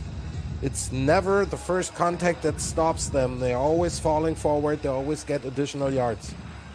Hey, each of them seem to be built like fire hydrants, too, just relishing in the contact. Here's a 2nd and 3. Another handoff. Halswanter charging towards that first down stick near the 45. Might be just shy based on far side official rushing in. A sustained drive here for Tirol.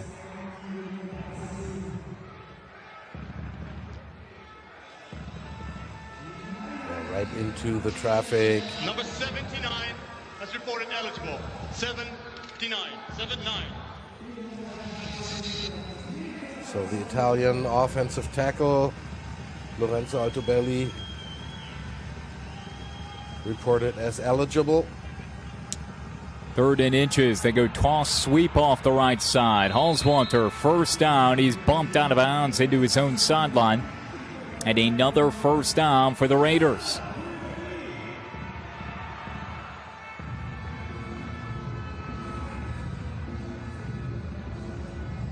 Kyle, I hope you have time today, because this is going to take until we know who is winning this contest here, because they are really going to battle it up. I'm already looking forward to the 4th quarter, because there is a lot to come here.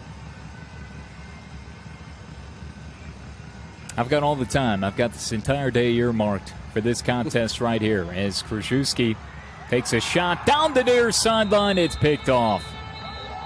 Intercepted. The Galaxy come away with another key turnover. There was a lot of yellow on the field. Illegal formation. Offense. Number 79 did not leave the field after reporting eligible to play before. That penalty is declined. Result of the play. First down. Frankfurt. So indeed an interception for the Galaxy. And such a strong drive for Tirol. Ends in heartbreak, as Krzyzewski was gunning for Aaron Jackson, his top target on that near sideline. And just a spectacular grab going up. Jalen Cray snagging it. The American played his college ball at Central Washington. He's used to drawing those top assignments, and he went up and got the interception. And he needed every little millimeter of his 6'2" height to get a hold of this ball.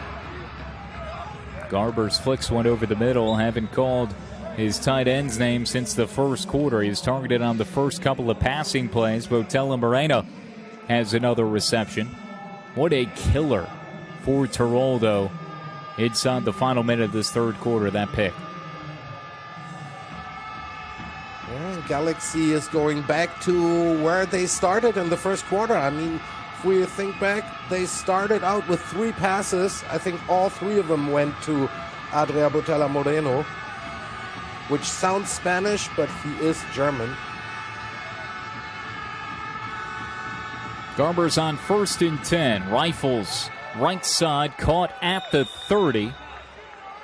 And bellied up immediately was Norman Chum.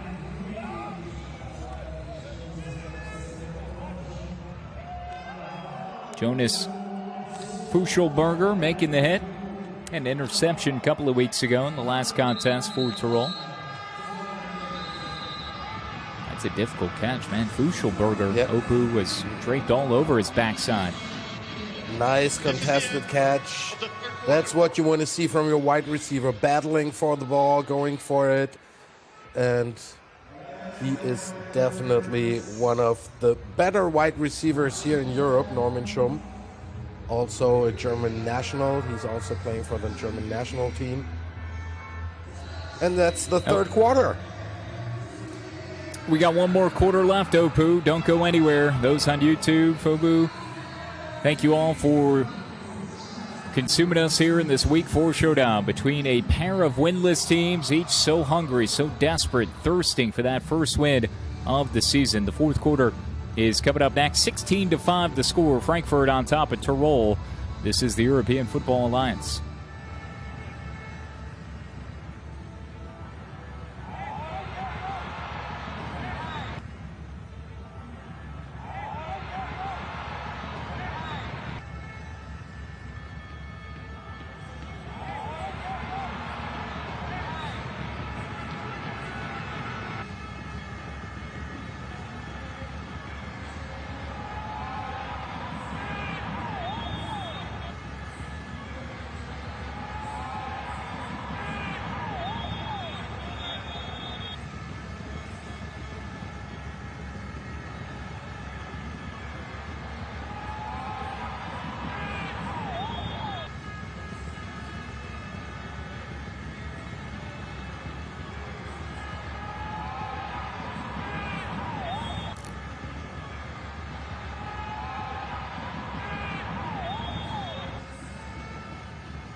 Start of the fourth quarter and a first down running play straight ahead by Bombay and Frankfurt Galaxy will move the change as the Galaxy are nursing an 11-point lead, 16-5. 16-3 was our halftime score, a safety on a bad snap. While Tirol to score 2 points as Garbers will sit in the pocket, looking to take a shot, now motoring to his left, low throw, dug out on the near sideline, and it looks to be caught by Straumann. Definitely way too much time. You cannot give Ethan Garbers so much time. Surprised that he did not find anybody in the end zone. Ooh, when's that ball trapped? We'll see if they take another look. Holding, offense, number 74, personal foul, roughing the passer, defense, penalties offset, replay second down. Okay, no need to even take a second look at it because I think that was an incomplete pass anyways. Yeah, he definitely did not get his hands underneath the ball. The ball first hit the turf and then he got control of the ball. But sometimes you're lucky with fouls. Garbers will put it in the belly of Bombay, and he is upended close to the 35-yard line. That Tirol drive, Opu, that ended in an interception. And you wonder how we'll look back at that one. Started at the 7:18 mark of the third quarter. Ended with just a couple of minutes. I mean, that was about a 5-minute drive. And you wonder how that interception here is going to factor into things for the Raiders, who are operating with some serious momentum. Now here early in the fourth quarter, another flag is thrown in. Full start, offense, number 75. 5-yard penalty, first down. Yeah, that's double trouble for the Raiders. First of all, they've put up, to be honest, in this whole matchup, the first really decent offensive drive. And then at the end, you're not even getting out of it with 3 points. You're throwing an interception. And that really hurts the Raiders, definitely. Garbers with another handoff, burrowing his way across the 40-yard line is Bombay.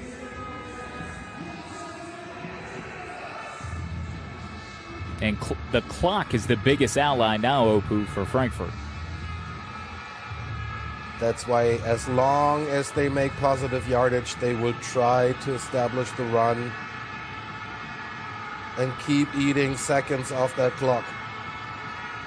Tailback at his right hip, Garbers, quick throw. Out route left side to Brevin Easton, his top target. And he is sandwiched shy of the 30-yard line.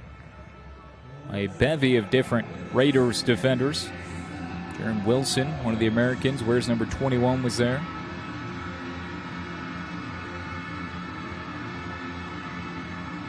Brevin Easton, number 81, had a brief stint with the Jacksonville Jaguars in the NFL. Played in a couple of preseason games back in 2024. High ceiling dude, 5'11", flexible too, can play inside out. College ball at Albany. Garbers on a 3rd and 4 out of the gun. Drifts back in the pocket. Saunters to his right at the 35, 30, 25. Continued to tuck. Far sideline, pushed out of bounds. Escorted out at the 10. Phenomenal run by Ethan Garbers as he operates that 3rd and 4 to perfection and gets a huge chunk of yards. Yeah, perfect decision from Ethan Garbers, who is first going through his progression, doesn't find anybody, sees that the pocket is collapsing to his right side, so that's exactly where he runs it, and has a huge gain. American Kobe Hilton was the only one to keep Garbers from cutting it up towards that pylon that Garbers was able to make earlier in this game, midway through the second quarter. Shotgun to Ethan, rolling left, and he can't escape the punishing blow delivered by the linebacker for the Raiders. Mato Beglarian there with a wonderful addition of a shoestring tackle. I mean, it can't get any better. Definitely got him by the ankles.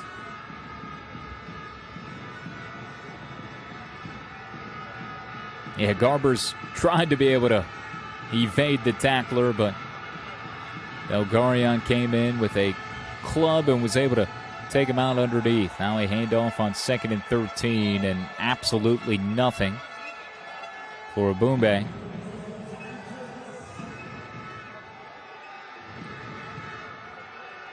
I think you're in the range, though, certainly for Rimler. Opu should have come to that. Like to get a... Well, Ryan Rimler has definitely the leg, and I think 2 years ago, he made a 60-yard field goal. So he definitely has the leg for this distance that we see here. Looking at about a 35-yard field goal or so, should the Galaxy not gain another yard on 3rd and 14. Inside of 10 minutes to play, and Garber's going to burn the first of 3 second-half timeouts. Timeout, Frankfurt. This is the first team timeout, second half. Yeah, Garbers definitely did see something in the Raiders defense that he didn't like at all. So he said, okay, before we're wasting a down here and maybe get pushed out of field goal range even, let's talk that up at the sideline. Opu, you covered this game a long time. You've been around as a player and now still fully invested in this sport through the first 3 weeks of this European Football Alliance. What has stand out to you the most, maybe in terms of surprise and maybe what maybe you expected? Well, the two teams that are very, very strong are exactly the teams that I expected to be so strong. That is Munich and Nordic Storm. And if we're talking about Nordic Storm, I'm really happy for their running back Glenn Tunga that tore his Achilles last year, that he is back, and he is back stronger than ever. 3rd and 14, in and out of the hands. Garber's gunning for his tight end right at the goal line. So Rimler will come out for the field goal. Storm 2-0, Opu, Munich 2-0, Paris 2-0, Frankfurt, Tirol, and Prague all at 0-2.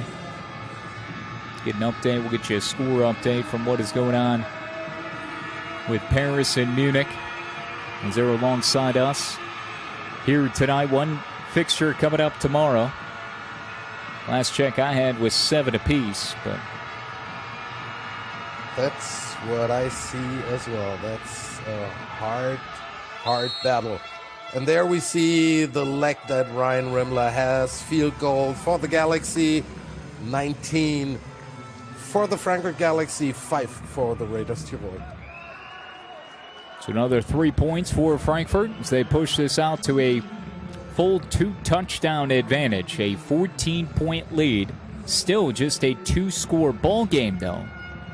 If you're looking to spin things for the Raiders, they've scored just 5 points.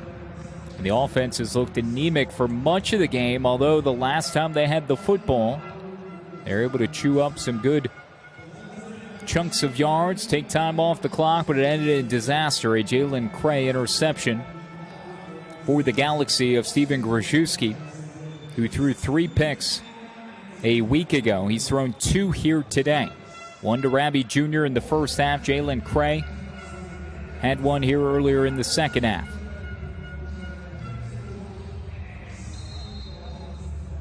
Yeah, but to be honest, those things that hurt the Raiders offense more were these missed snaps, the shotguns that did not arrive, the punts that didn't work, and you invited the Galaxy actually to score. It'll be a touchback here, 19-5. Again, our score, 4th quarter. And Tirol will go back to work. Each team seeking their first win on the season. Game tomorrow features Prague and Nordic. 2 games against each opponent. Which I will be You're on that one? commentating with Lorenz Regler, actually a Frankfurt Galaxy hero, former wide receiver for the Galaxy.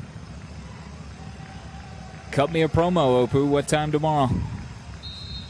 Nordic Storm are in Prague in the Czech Republic with the Lions. I think the match starts at 1 o'clock.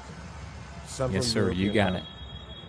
So it'll be about 12:45. You'll take to the airwaves. First down reception. Looks like it was still in bounds. Clock continues to roll here. 19-5 again the score. Tirol needs a touchdown. What that will do to make things interesting here for the final 9 and change. 3 wideouts to the right side, 1 lone. Top of your screen. Snap to Krzyzewski, looking right all the way, floats it over the middle, and going up high and climbing the ladder is Marco Schneider. Short gain right at the 40.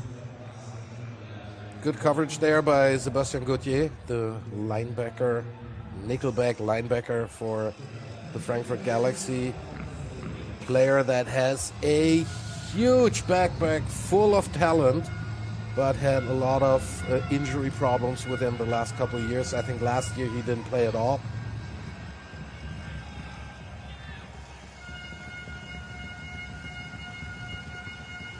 Krzyzewski out of the gun on a 3rd and 4. Moving the pocket to his left immediately. Has a receiver out across midfield, straddling the far sideline and bumped out of bounds. A reception is made by Lorenzo Bassi.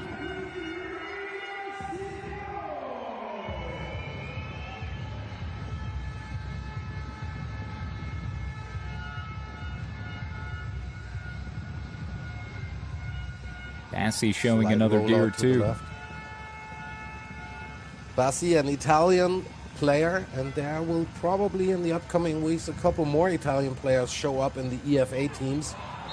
Oh, because Krzyzewski the National League in Italy is coming to an end, and the teams have agreements that they don't hire players that are still playing in their National League. So that will be pretty interesting concerning Italian players hitting the EFA rosters in the upcoming weeks.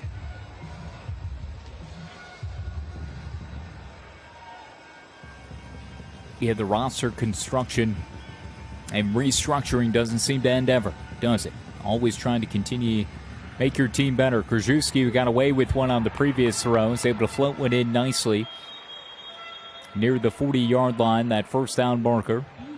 Reception is made by Adrian Platzgummer. Still seeking his first touchdown of the season.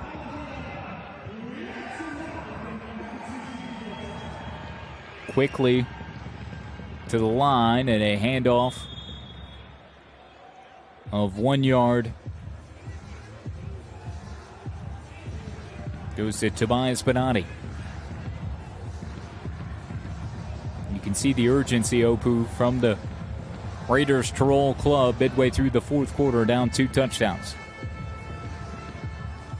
Yeah, the clock, as you said it before, the clock is ticking against them, definitely. They desperately need a score. Krzyzewski sitting in the pocket, collapsing around him, and finally he is belted and driven down. A sack by this Galaxy defense.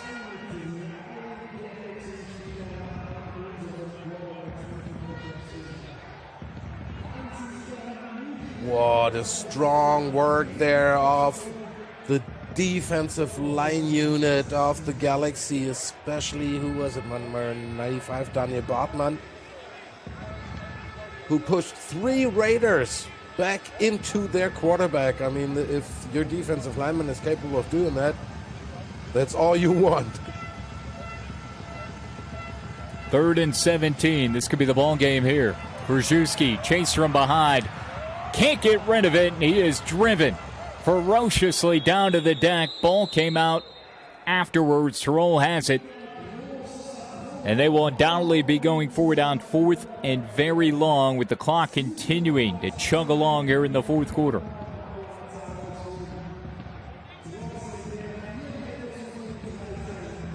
And there are definitely things that are much more enjoyable on the weekend than having Chris Mulumba and his 265 pounds flying into your back. I've got to hand it to Krajewski that he held on to the ball, because that was a vicious hit. Yeah, I thought it had fallen out. Mulumba, no doubt, a menacing man. Here's Krajewski on 4th and 13. Can't step out of traffic. The relentless pursuit again. This Galaxy defense flies to the football.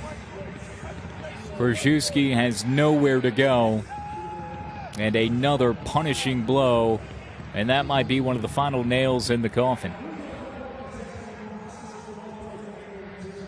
Yeah, and who else? The Galaxy players are starting to believe in that victory that is on the line. All they can do is throw it away themselves.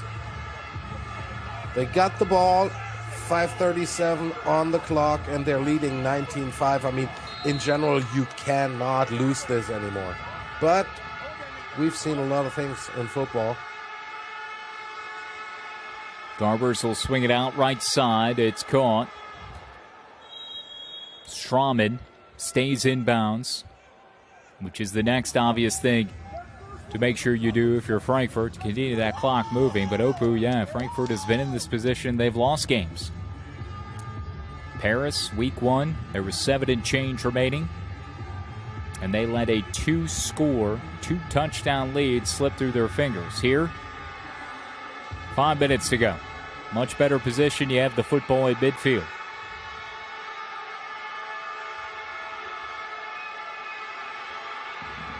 Portela Moreno lining up behind the right tackle, the tight end right side. Easton in motion. There's a little flip from Garbers. Easton, a little hesitation, runs through one tackler and then goes out of bounds, which is not what you want if you're Frankfurt. Yeah, but this speed sweep kind of thing with Brevin Easton only really worked once today, and that was early in the first quarter. But since then, the Raiders are defending this play very, very good.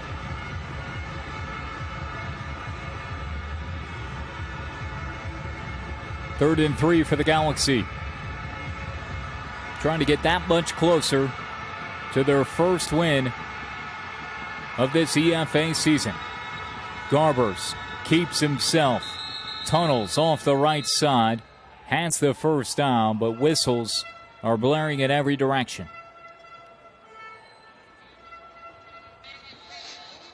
Prior to the snap, timeout, Frankfurt. That's a second team timeout. All right, so Frankfurt had called a timeout. Garber's not happy with the decision.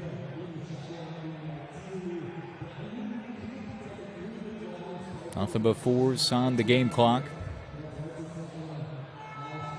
Here at Tivoli Stadium, the site of what will be the inaugural EFA championship game at the end of August.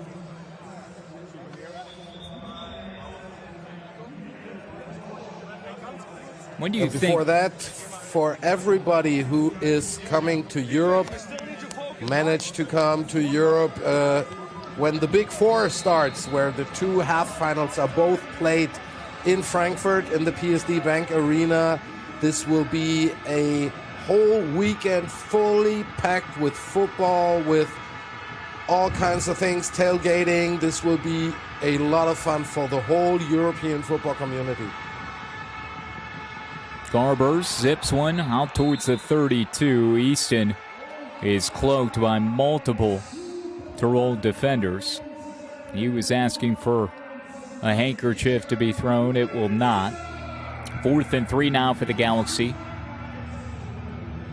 Those games, Opu, you were talking about, August 15th and 16th. Final Four, the two semifinals in Frankfurt. Head to the official EFA website for more details. Chance to purchase tickets. Championship game will be on August 29th here in Innsbruck. Clock operator, please reset the game clock to 4 minutes, 31 seconds. 4, 3, 1. Thank you.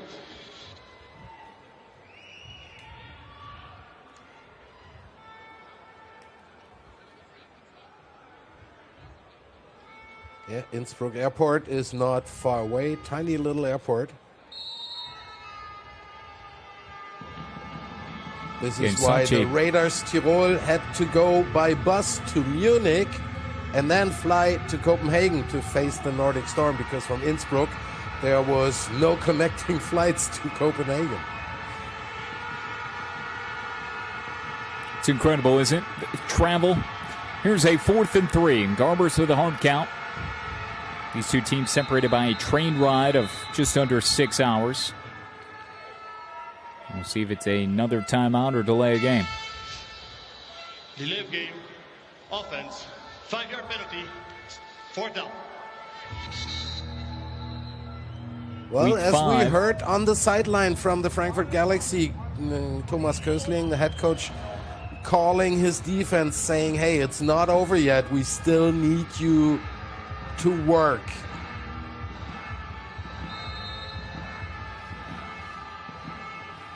So the Galaxy will punt. And the keys will be handed to the defense.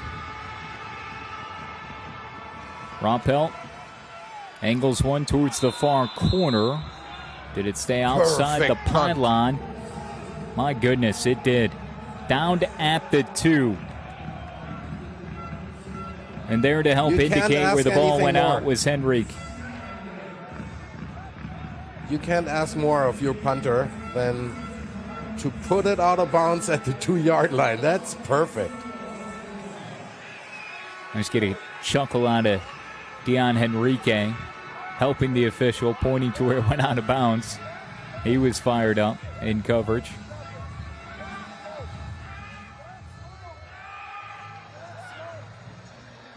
And Galaxy can feel it on the sideline, but still, 79. big 4 minutes and 23 seconds remaining. Got a 2-touchdown lead, and Tirol has to go 98 yards to score the first of 2. Krzyzewski under center, handoff, plunging straight ahead is the tailback Tonka. Young kid, fantastic player in the Austrian League.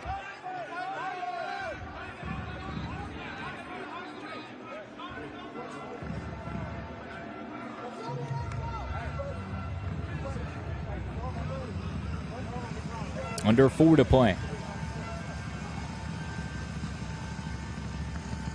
Krzyzewski running out of time. He is pushed backwards, and a safety forced by the Galaxy. Galaxy returns the favor. 21-5.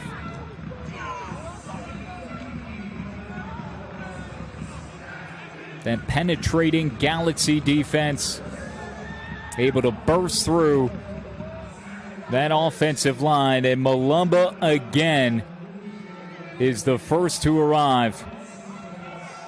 Spent time in the CFL before Europe. Big number 16 records the safety. Yeah, Chris Malumba, if you read or hear this name, you would not imagine he is Finnish. He is from Finland. But if he would not have caught Stephen Krajewski, it would have been a holding call against the offense line, because there were definitely 2 holdings that I saw that would have led to a safety anyhow. 21-5, so already such a near unsurmountable task has become excruciatingly more difficult, because that takes you from a 2-score game to a 3-score game. Well, I suppose you can do the 2-point conversions. So 16, yeah, I mean, still 2 touchdowns, but you got to get a 2 on each try. And again, time is not on your side. 3:48 to play.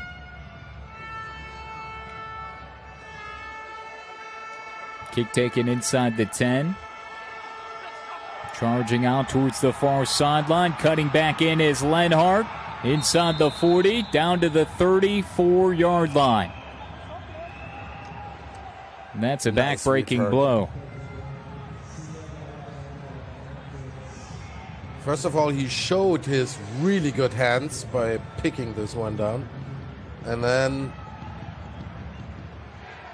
he pushed the pedal to the metal.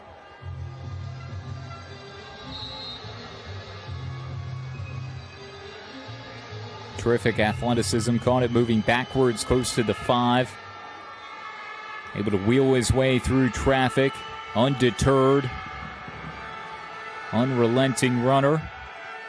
And the Galaxy operating in Tirol territory following the safety. They get the football back. Bombe with a carry.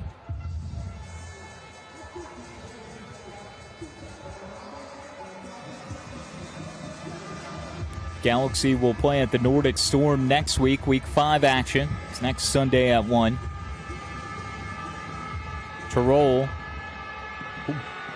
week from today, we'll play at Paris. 6 o'clock start. 3 minutes to go. Garber's under center, 2 wideouts, right side, tight end to the left. Sticks it into the belly of Bombe, and he is smothered and crunched at the 31.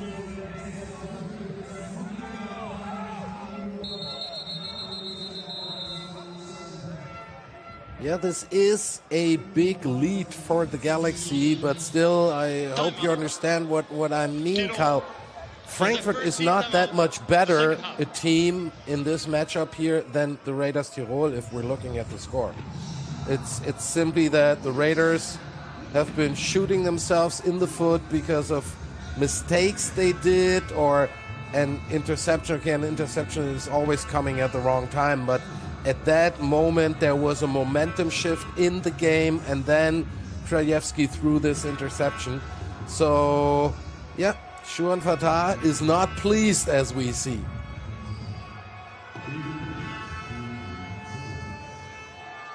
Third and 6 here for the Galaxy. They have 1 timeout left to roll.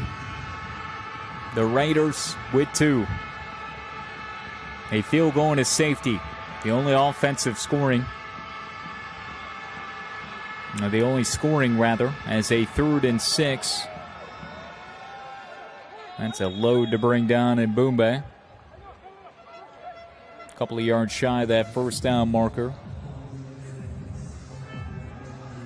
And that's the thing that you just mentioned, Kyle. I mean, there you really have to start thinking about your offensive system if you're the Raiders Tirol. If in 4 quarters all you do score is offensively a field goal, then you definitely have a problem. Timeout. Tirol.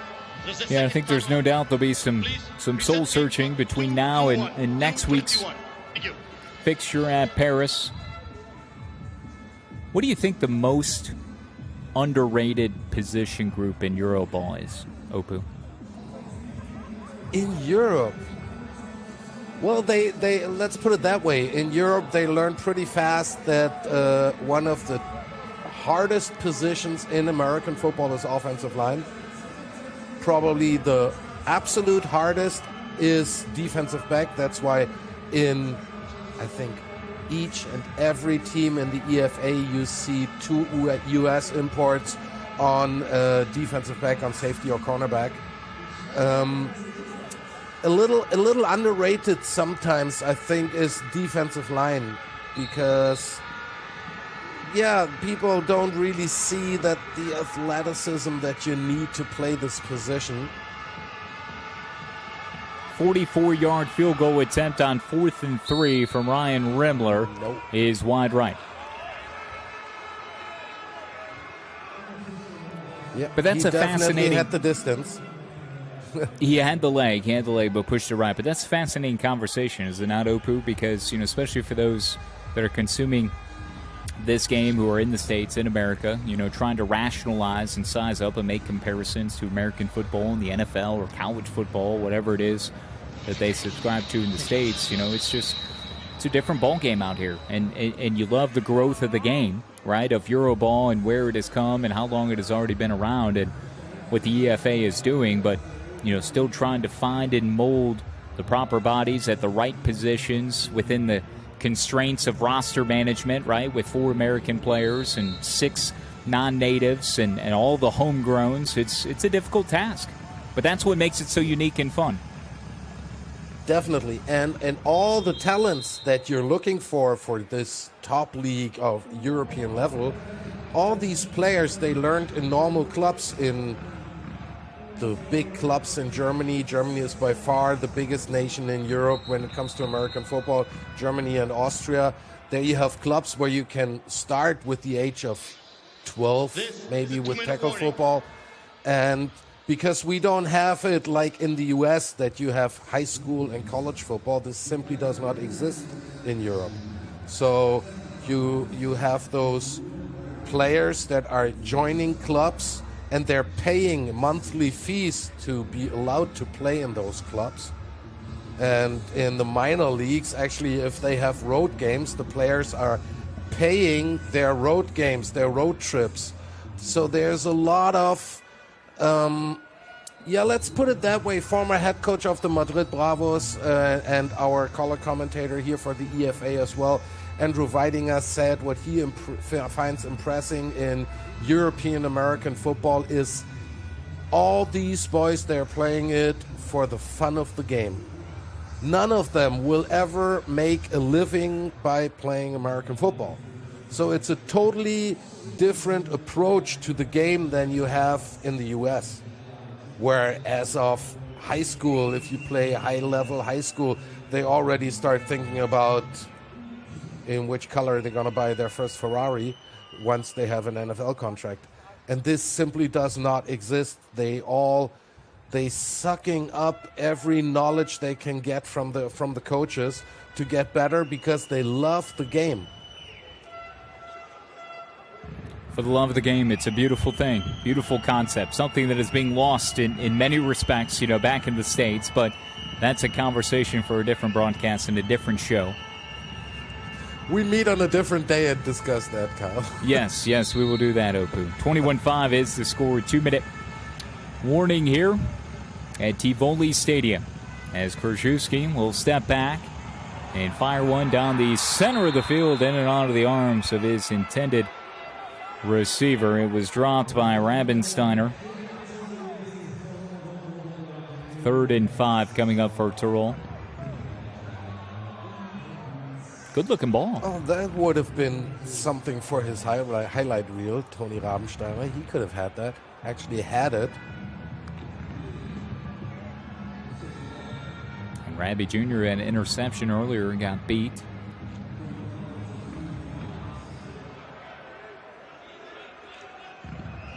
Love taking the shot, though. That's what you got to do here. 3rd and 5. The Galaxy defensively, they know what's coming. Krzyzewski sends one to the first down marker, dropped. Bassey can't hang on.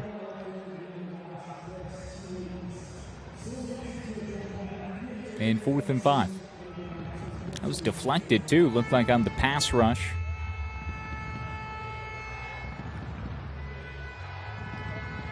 Yeah, that Anthony Calgi defensive unit, so tenacious.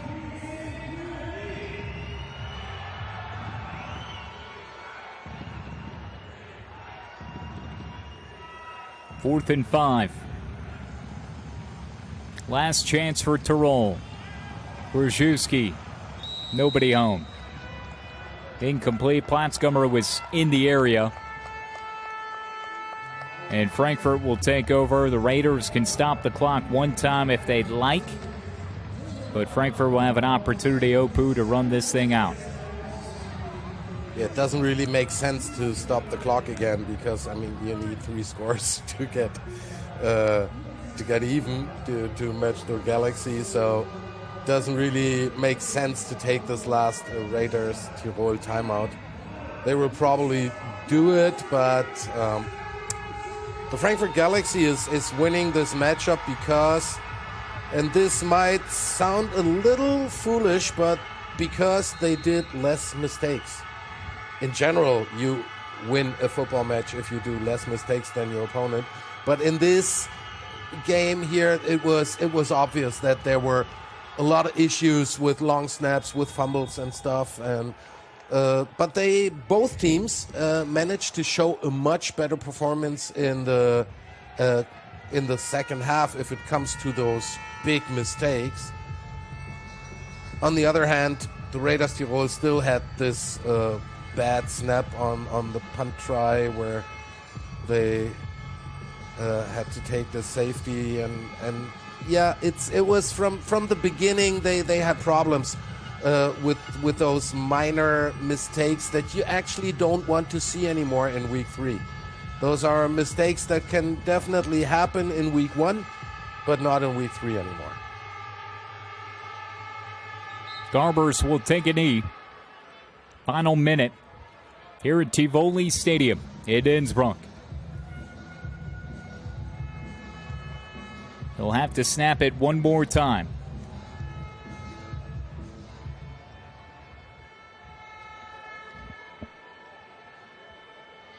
(21-5) the score.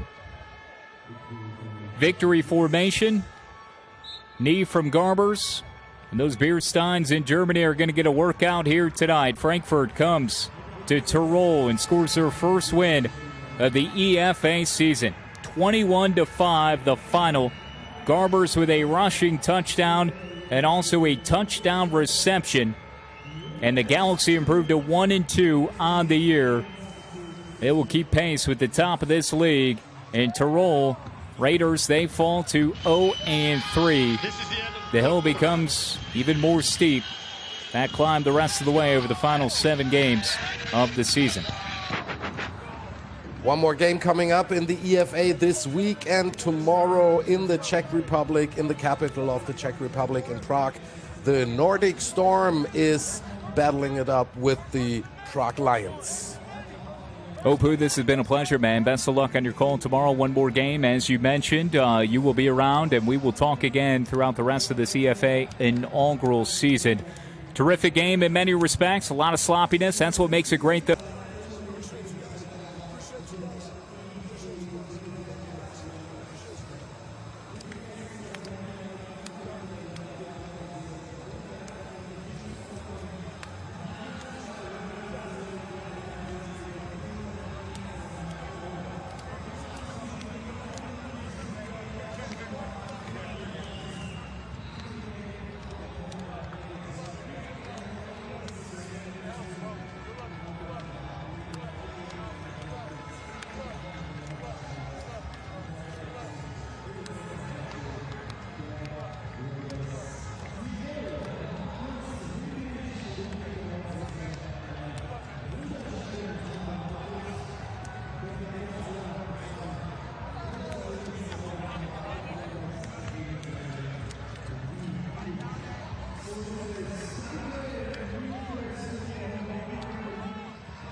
Tam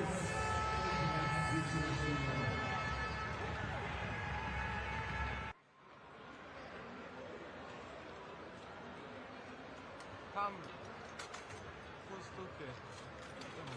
Šta man? Kaj mi stran nese? Evo, vidiš. Sam stao sam.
Raiders!